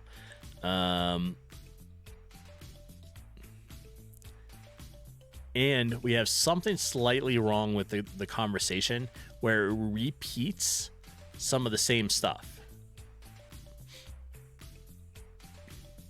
It should walk through a individual conversation, but currently it's kind of not. It repeats it. But so that is on the list, and we'll get to that when I start working on some of the dialogue stuff.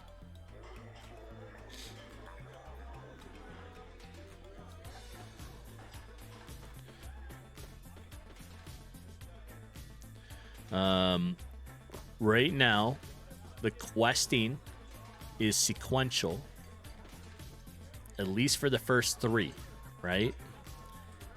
And here's what I mean. All right, so we have welcome adventurer on brewer, and the player repeats the same comment. And he says it again, and then it goes to here. So it's not switching between things for some reason. But that's all right. We'll figure that out.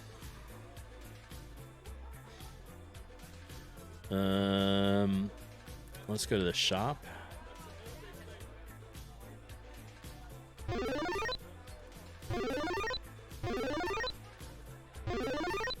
There, we got some food now. Let's head down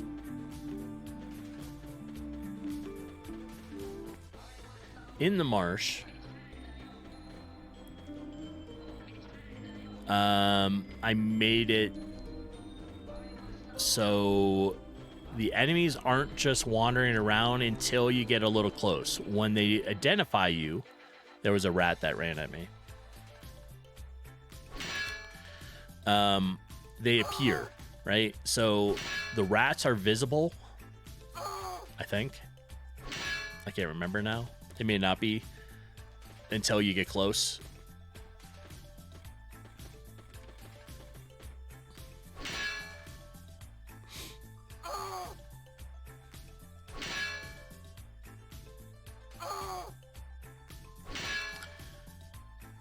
And we're going to go down and find... It's right up here. Hello there. Hello there. Hello there. Hello. Another happy landing. Have a happy landing. Jeepin. Good morning, Jeepin.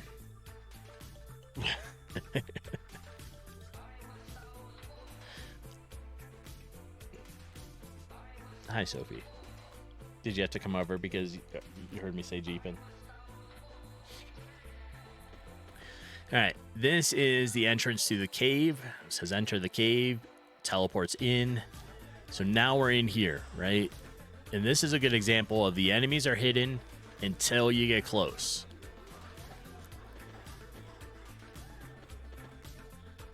Right? So there was a skeleton, it popped out and ran at you.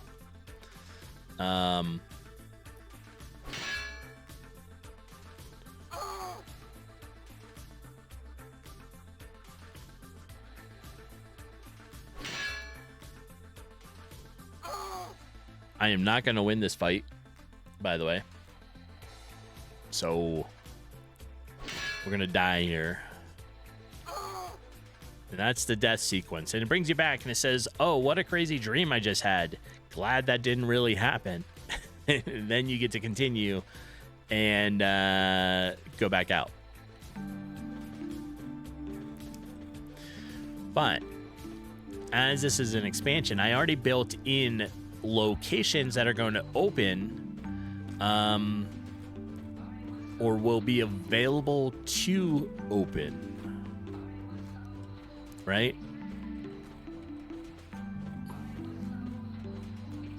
Like this, it says, look, like the area is blocked. Well, maybe that's a quest to go help somebody to, and then the bridge gets rebuilt. I don't know, right? Same thing with the access up here. Can't get through because it's blocked and you got to clear it out. So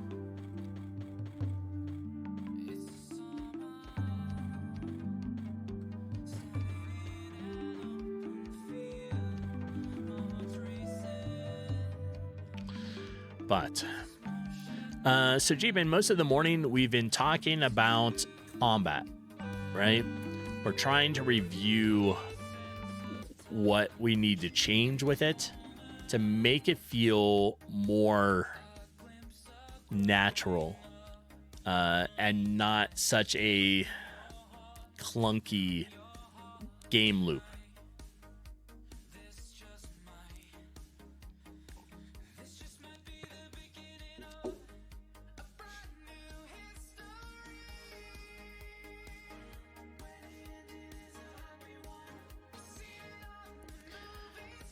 And we have a few ideas. You've got nothing this morning? Yeah.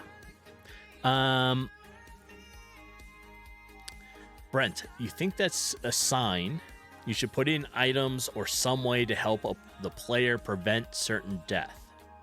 Oh, prevent certain death.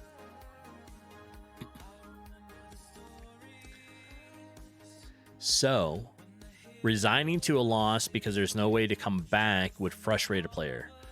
Well, I mean, you have the choice to run away, right?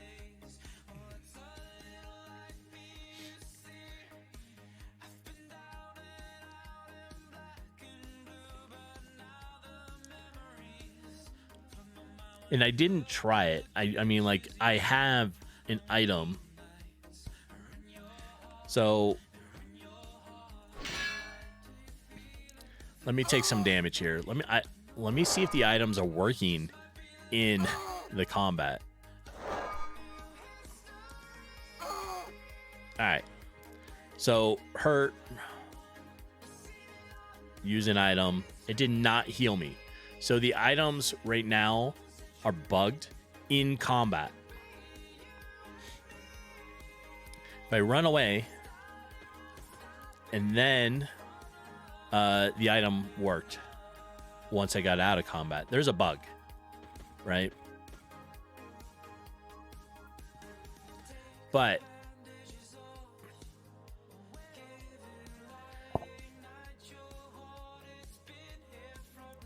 put in items or some way to help the player prevent certain death. True.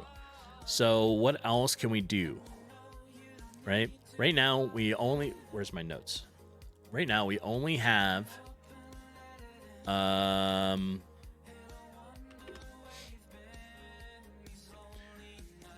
we have a runaway button. Items need to... food items need to heal player while in combat. But the food items, like, okay, what if we just say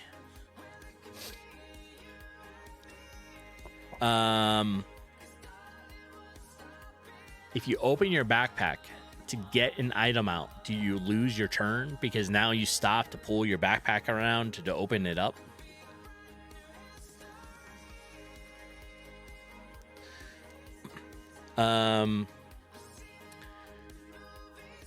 Would frustrate a player. Having items, yes. Maybe a character swap. True. I don't know if it would be a character swap, but if you are with a companion, maybe the companion does something to help you.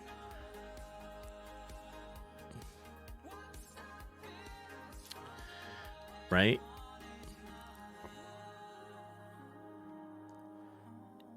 Okay, yeah, okay. My thought was right. They do use up a turn.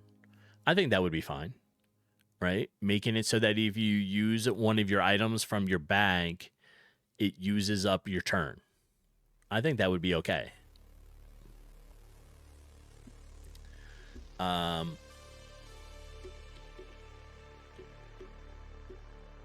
There. Using an item uses up your turn. Right? Oh, wait, now we have an LS. Oh, don't start switching on me. Unless you say something like a single turn consists of 3 actions. All right, what was it? How many people played D&D? Tabletop games. You get what per turn? 1 major action, 1 minor action, right?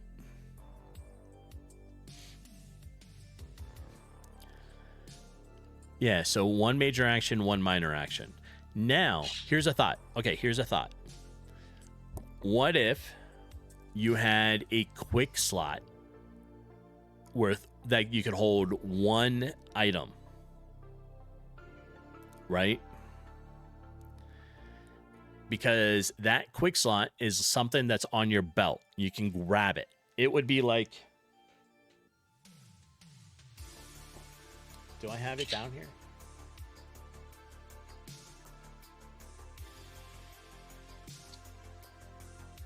No, I don't. It's upstairs. It would be like having a potion bottle on a pouch, like on your outside pouch, right? So you could get to it. But if you have to stop and open your backpack, that's a major action, and you can't do it. You'll lose a turn.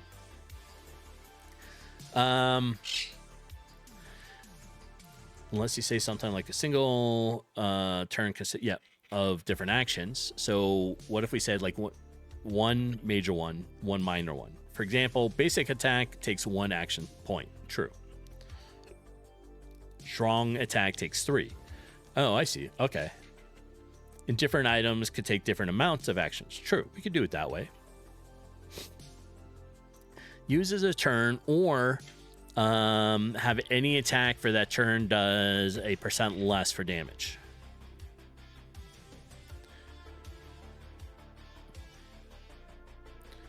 if we stuck to one major action, one minor action, we would have to define what are the minor ones. That could be maybe, I don't know, using it, like I said, your quick slot, right? So if you need to heal yourself, you could do it. So you could do either 3 strikes or 2 strikes and a potion. True. So if we did 3 actions, right? In a point value system, I kind of like that.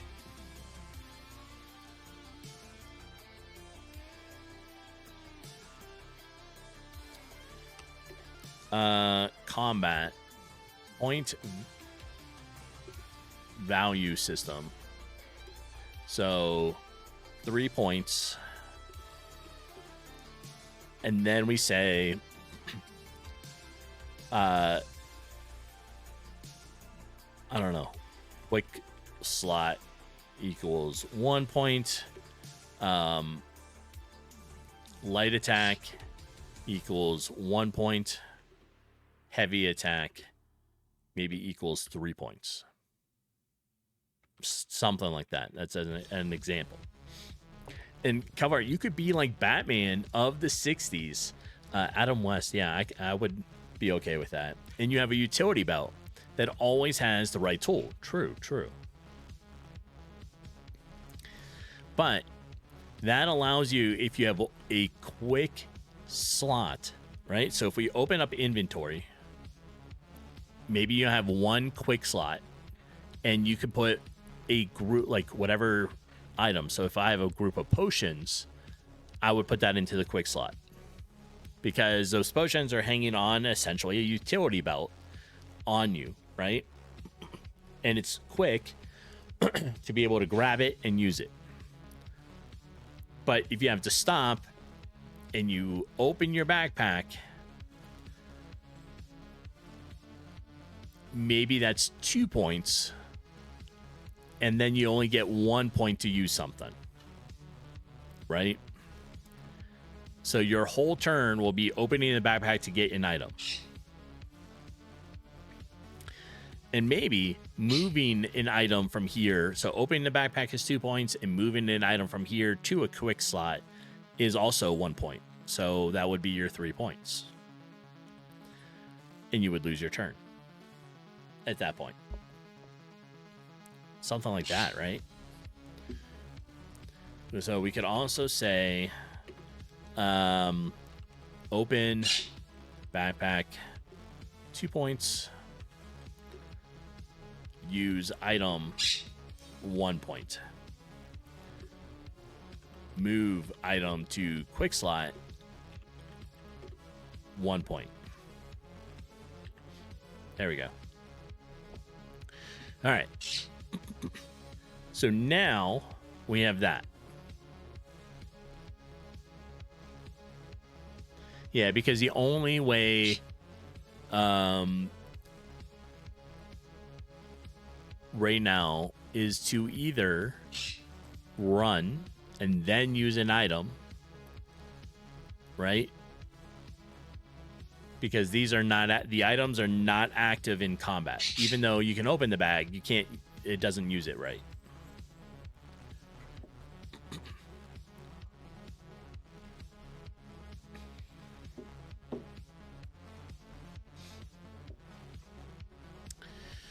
All right.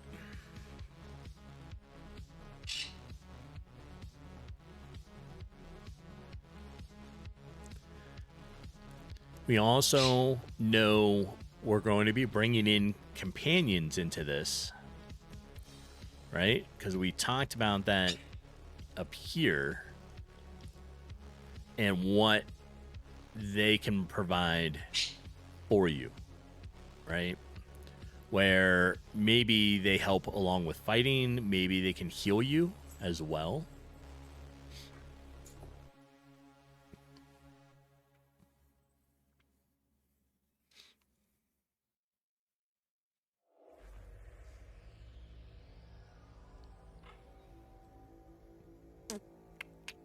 Yeah. They could carry stuff for you. Okay. They could be your bag carrier. Be like, hey, carry my shit. All right.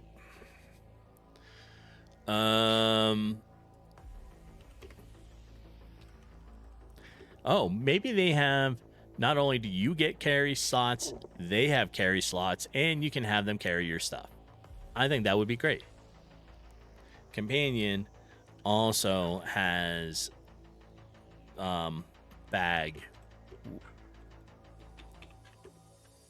can carry items for you. Right?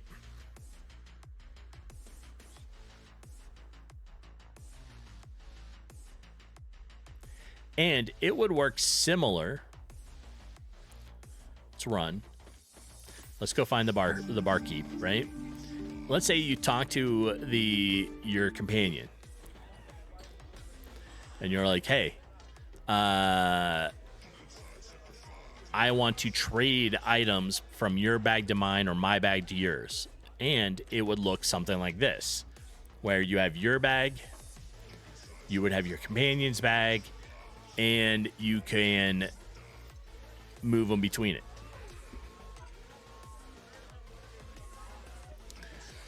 Maybe have a companion NPC, and you talk to them to pick the companion type you want.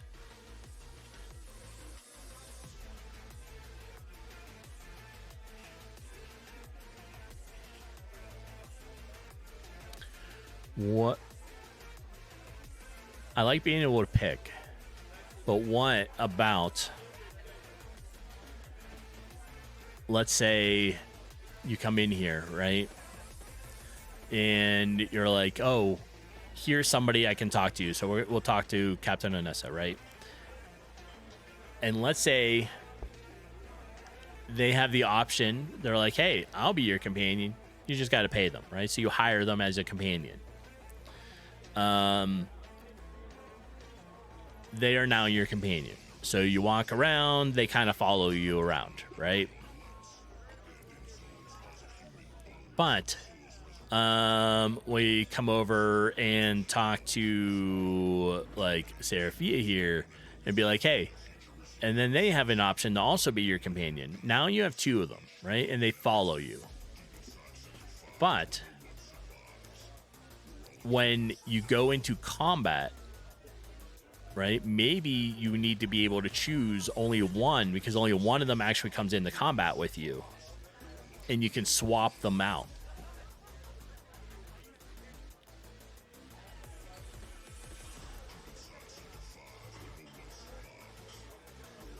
Right? Kind of like, I don't know, lack of terms, but like, what if you do something like that, right? Where you're like, oh, for this one, I want to go into this battle, right? But in the middle of battle, you're like, you know what? This isn't working at all. I need the other companion. You can tell them to switch. It just takes a turn, and they switch out.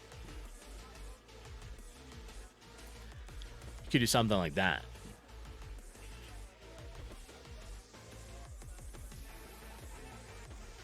So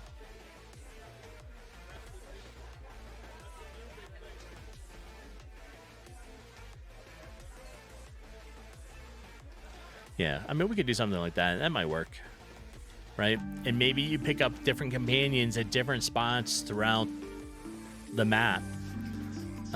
Maybe you find one in the marsh somewhere, and they're out adventuring too, and they're like, sure, you know what? I'll join.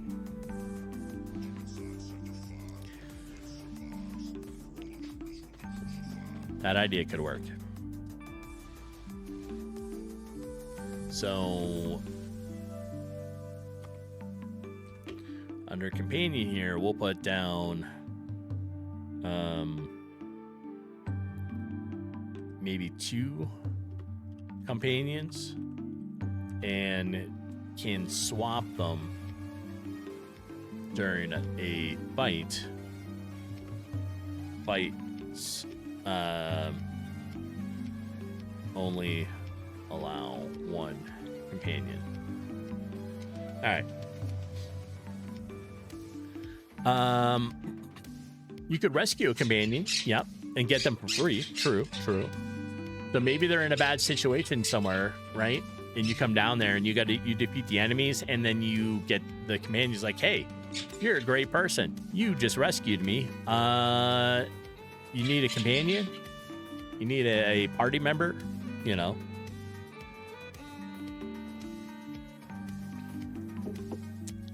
I am in your debt.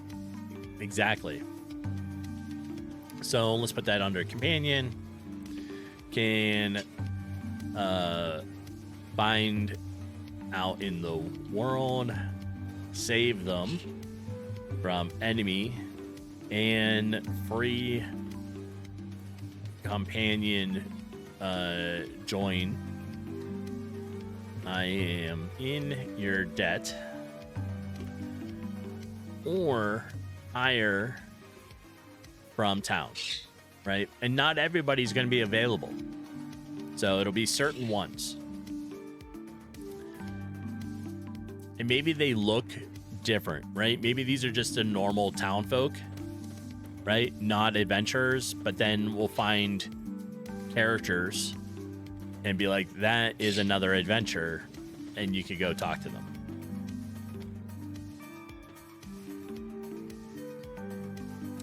Some could have a level requirement if they are stronger. True. Maybe you, because we are going to be adding in a skill tree and a level system, because we have the level now. We have the level system. So maybe let's make that. Maybe some are level requirement. Player level 3 as an example. All right.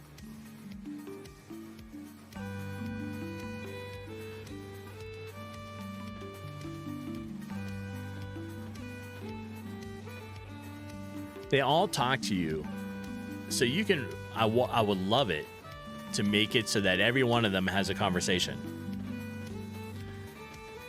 But I think that might be a lot. So I think what we'll do is we pick the key ones, the top ones, and they have a conversation, and we block the other ones from doing the yelling at you, right? So if they don't say something to you, when you go up to them, you're not going to be able to talk.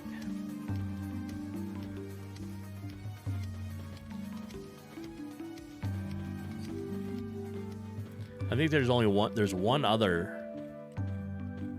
you can talk to here.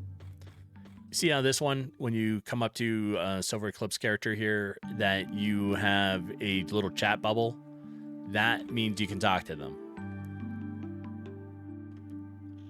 You know, and they give you some sort of info.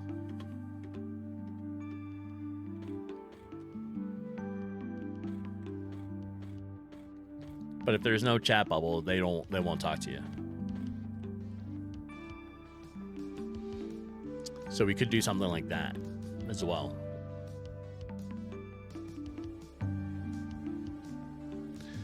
All right.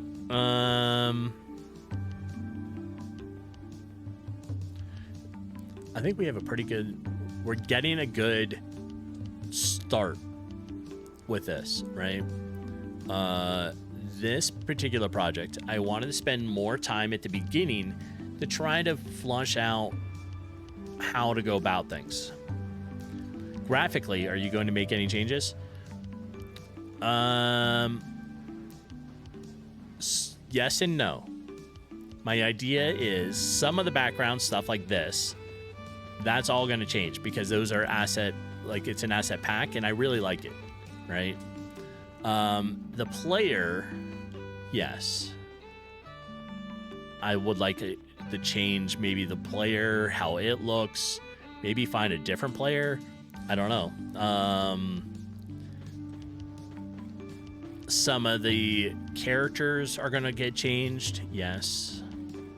There's going to be more biomes being added. The light system is going to get an overhaul. It's on my list, right? So where's my list? Lighting is at the end, but I would like to change the light system out. I would actually really like to use the glare light engine, but we'll see. So I know that'll change. Some more items. I wouldn't mind trying to make it so that there's a little bit more shadow between like the grass and the rock here. But it's just a matter of what graphically I'll be able to get done in the 6 months, right?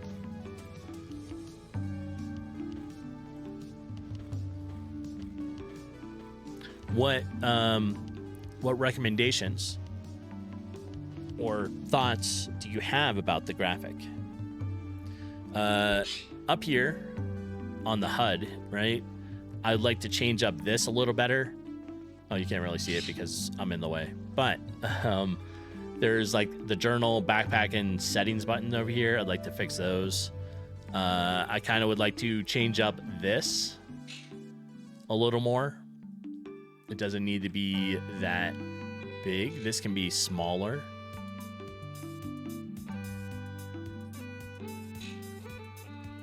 I do need to fix some depth layering bugs like this, so it doesn't look like I'm walking on the house.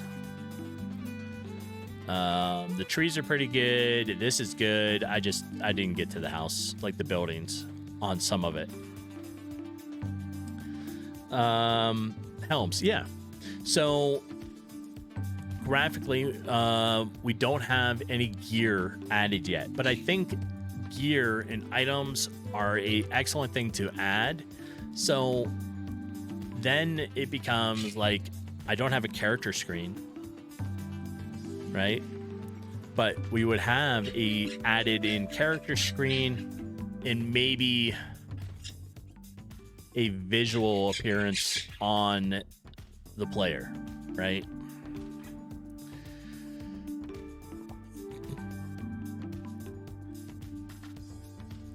You saw you were adding Helms, so you were wondering if you were going to upgrade the player look. Oh yeah, I'm hoping, right? I think that would be great. So it's probably not going to be a whole lot of gear items because I'm going to have to do all that work with it. But I think changing it out a little bit would be good. So if you swap something, maybe it's not this leather look, and now it becomes metal or plate, right?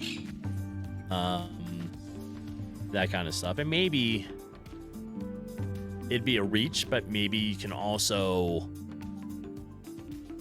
dye your armor. I don't know. FYI, you're not asking these questions because you're saying they need to be done. The questions are coming from curiosity. Oh, no problem. Just ask away. You don't have to worry about that. So I have ideas.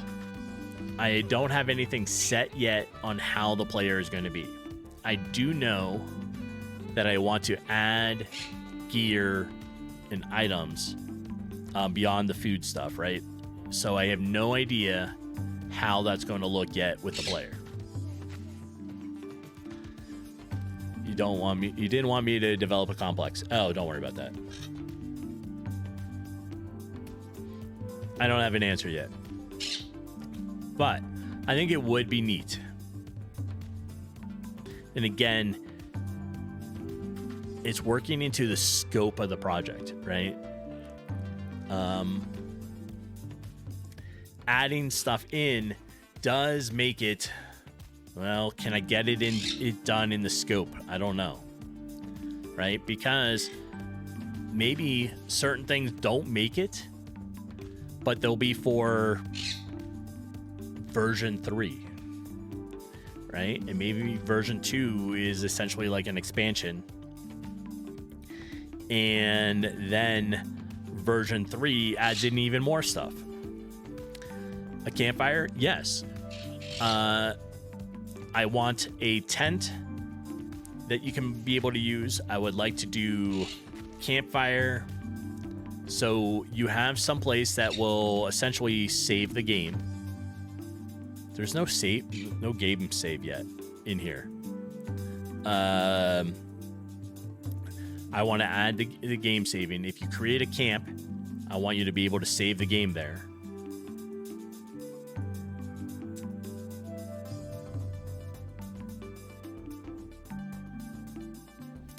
I didn't think about cookable items though.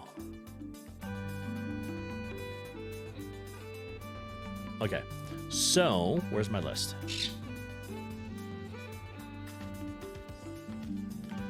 So, items, food. So,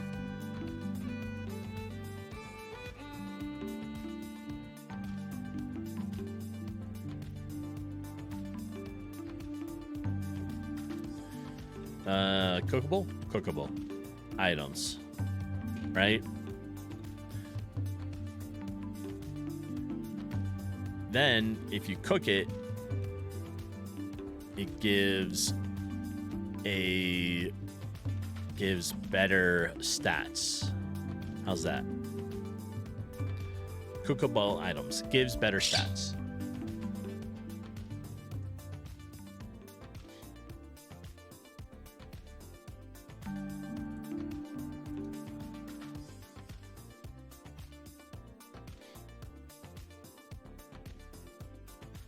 Okay.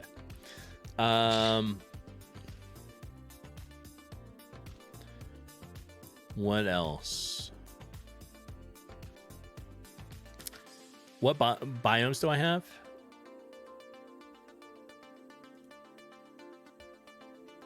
I have 3. So I have this zone that we're in, which is the grasslands, right? That's where the town is. I have the marsh, and we'll go to it. I have the start of the marsh. How's that? I have one part of it. The marsh is here. Then, oh, can I get past the rat? Nope. Run away. Nope, run away. Oh, you're going to make me fight you. So we have the marsh, right? And then the other biome is the cave. And we'll go to the cave here in a second.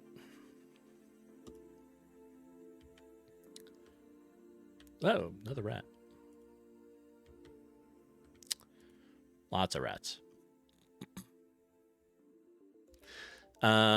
So I have grassland, I have marsh or swamp, and then we have our cave system right here.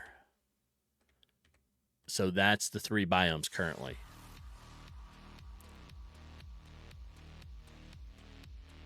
Snow, yes.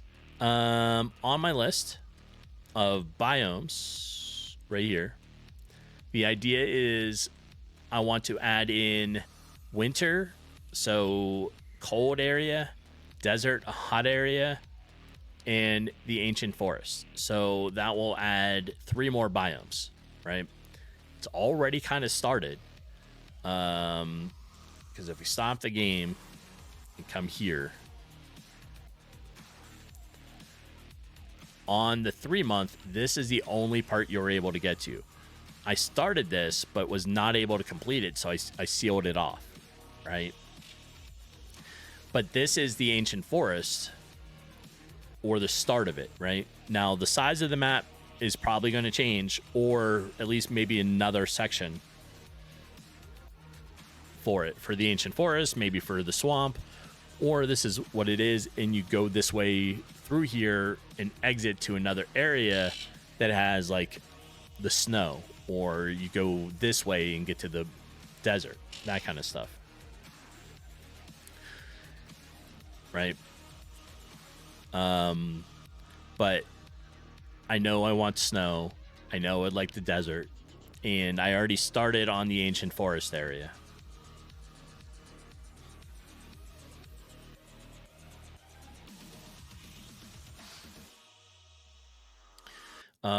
So if you had snow, campfire, yes, that's a good idea. Let's make new notes. What stuff for biomes?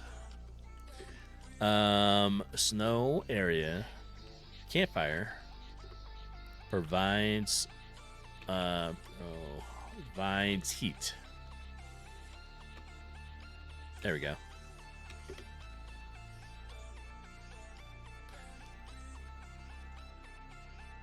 How did you do the ground textures? Asset pack or self-drawn? So you mean like the combination of stuff here? And like the road in this?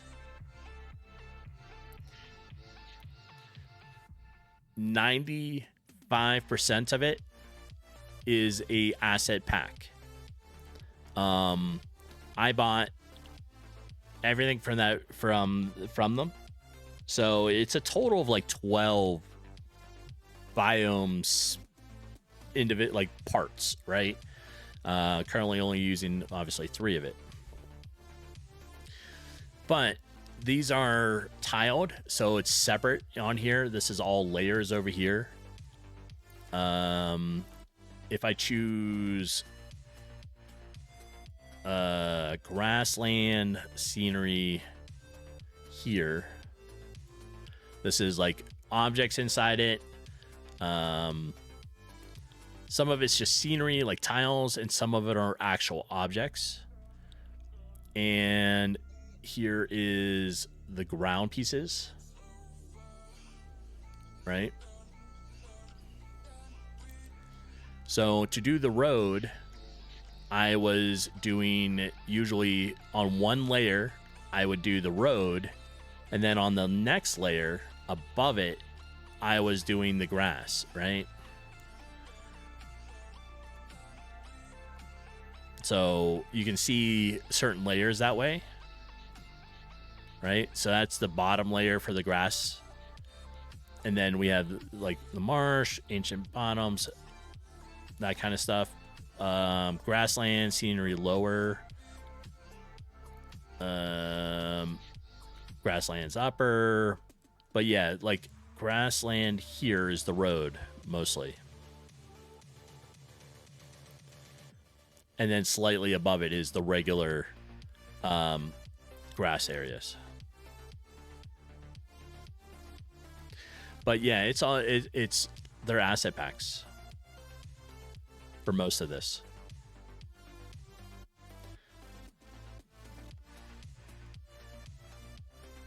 And it's not generated. So it's not procedurally like generating this. It's not telling me where to put things. I'm going through and individually taking a tile and placing it, right? So there's that. In Hamster, how you doing? Welcome in. Nice to see you. We have started on the new project. So I finished off the top-down shooter, right? And that game is done. But now we are making version 2 of the RPG game, right? So at the end of last year, I made the RPG. It was a 3-month product, right? Viable product. So basically a prototype of it. It had like 3 quests, 3 biomes, that kind of stuff. Now we're going to spend 6 months and take the RPG to version 2, essentially making it like it has a expansion. And the idea now is to have 6 biomes with it. So 6 biomes, all kinds of new stuff to it, adding in gear, redoing the whole combat system, right? It's turn-based, but we're making it so it has more of a choices that you can be able to do. Good man, you're just working on your Kingdom Shield, still prepping for the video to send to the publisher for review. Nice. When's do you have a date that stuff has to be to your publisher?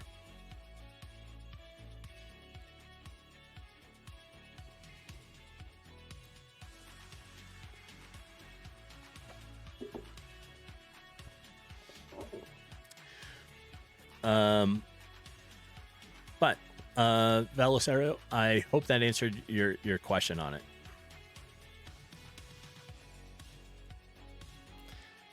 Some of the stuff that I do, I do, right? So sometimes like the plants are objects.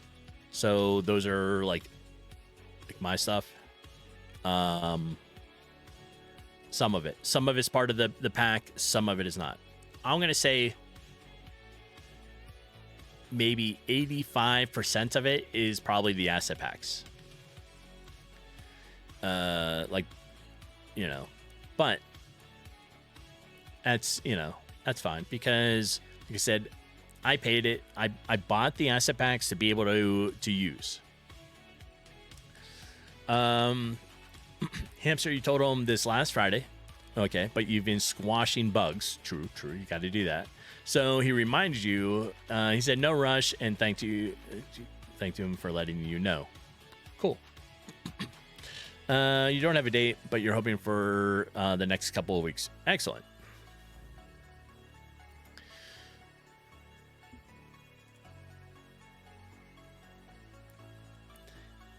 Yeah. Especially if I was to come up with all this artwork in the project times that I've been doing, I don't know if I could do it. I wouldn't be able to do this at all. So yeah. Like I said, I don't mind doing little things. Right now, I mean, like, the dog in it is mine. The sheep is mine. That was it from... The sheep was from one of my other games. That was from the tower defense game. I made the sign on here, the broken mug.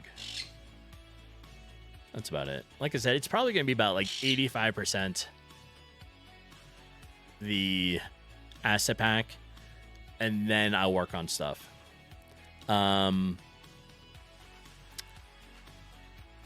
Gear might be more me. I don't know, because I'm going to try to find some asset packs for stuff that I want, but it may take some fine tuning on it. So I don't know. Guess we'll see. Hamster, you'll like this. So today we've really talked about our combat, right? That was the focus, because yesterday we talked about ranking what we think is high priority. Combat is one of them. That's the top one. So that's kind of where we're going to start. And like I said, this is just kind of like not a very good loop. Let me start the game and we'll go into it. And I'll just show it. It's turn-based, yes.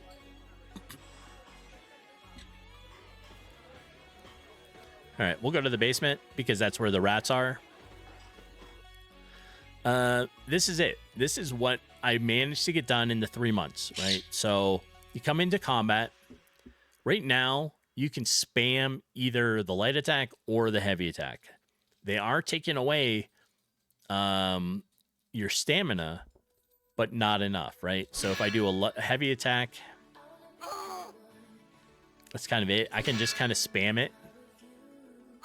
It's kind of cheesy in it, right? We're going to fix that.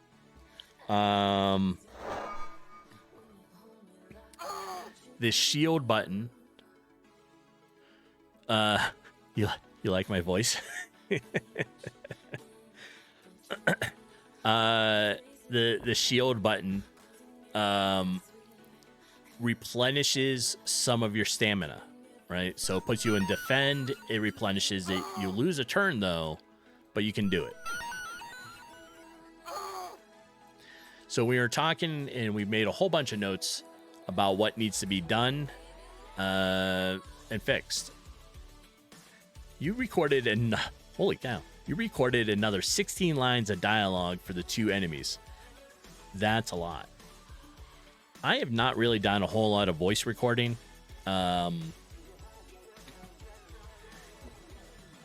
But I think this one is probably, if I can get it, this one may have some of that, right? It would make it a lot better. Oh, and you added a chicken coop sound and a chicken cluck when you harvest them. That's cool. I don't think I have... There's no sound to it, right? So if we come out...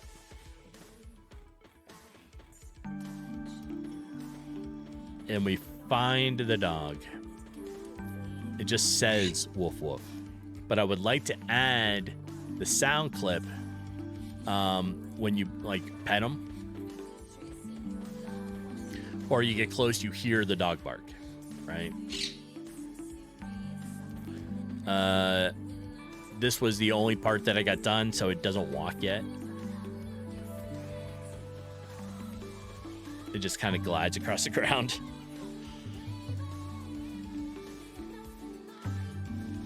But yeah, slowly getting there, right? I think this will be good. I think spending 6 months on this now is going to be really nice. On here, in 3 months, when I did this at the end of last year,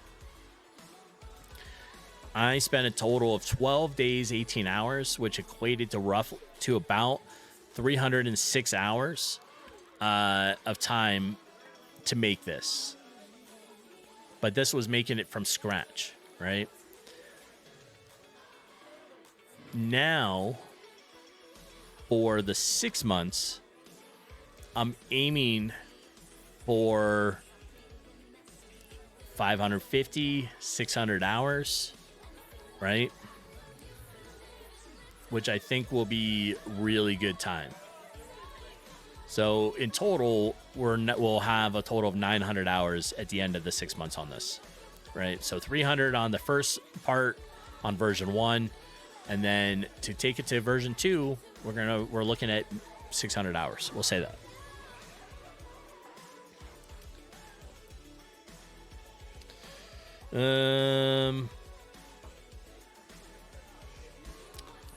While I'm thinking about it, what else is going on today?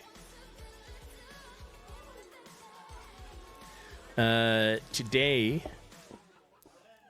probably around noon, so it's just about 10 now.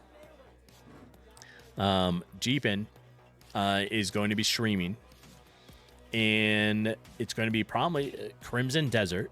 She wants to get more into that because Monday, she goes away for the week, right? So she has got to do a work trip. So there'll be no cooking stream Monday for her, and she's not going to be able to stream. So for the week, Monday through Friday. So she'll definitely be on today. With that being said, there will be no stream from me tomorrow, or at least not in my normal time. I don't know if I'll fit something in during the day or not, but tomorrow, in the morning when I would normally stream, I have to take her to the car rental place, and that kind of stuff. So I won't be streaming in the morning, but we'll see. I may do a random stream, game dev stream tomorrow. I just don't know the time. But outside of that, the goal is... Where are my notes? Up here. The goal is to try to work on the combat system. The starts, trying to pick things up and work on that during the week, so that by Saturday, we'll have a good start, right? And I just noticed that ads are going to go off in about a minute.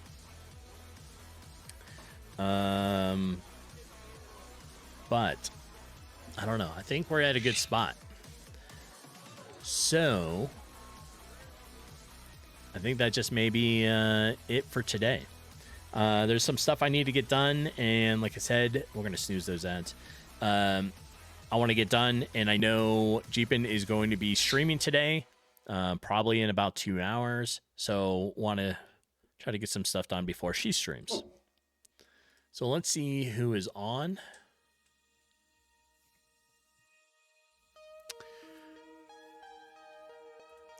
It is a Sunday, and it's Easter. So also, for those that are celebrating today, happy Easter.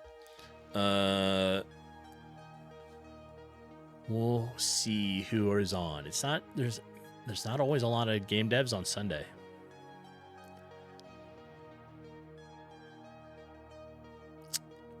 Right. Well, I look on my list and there's like nobody streaming right now.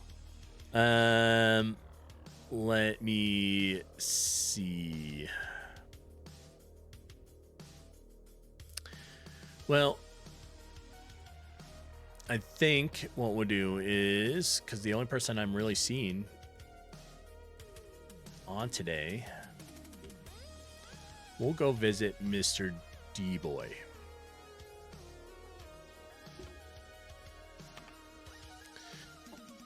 There we go. All right. I appreciate everyone for being here. We got some work done, right? So we finalized some of the stuff that we wanted to do, and I think that's really good. And that's this stuff right here, except it's not showing up on this page. Let me switch back. All right. It'll be good, right? So work on some of the combat stuff, start trying to implement things, and we'll see what I can get done between now and next weekend. And then Saturday morning is definitely the next stream. Again, tomorrow I'm not going to be able to stream in the morning at least because of taking Jeepin to get her rental car. But we'll see. I don't know if I'll fit in a stream or not. But I know for Saturday for sure. Outside of that, I think we're pretty good. On the whiteboard, it is there for the next 21 hours. So if you have thoughts or suggestions on it, please feel free to do that, and would be good. But let's go ahead and say hi to Mr. D-Boy. And I hope everybody has a great day. And again, if you celebrate, happy Easter. And I'll talk to you all later. Bye.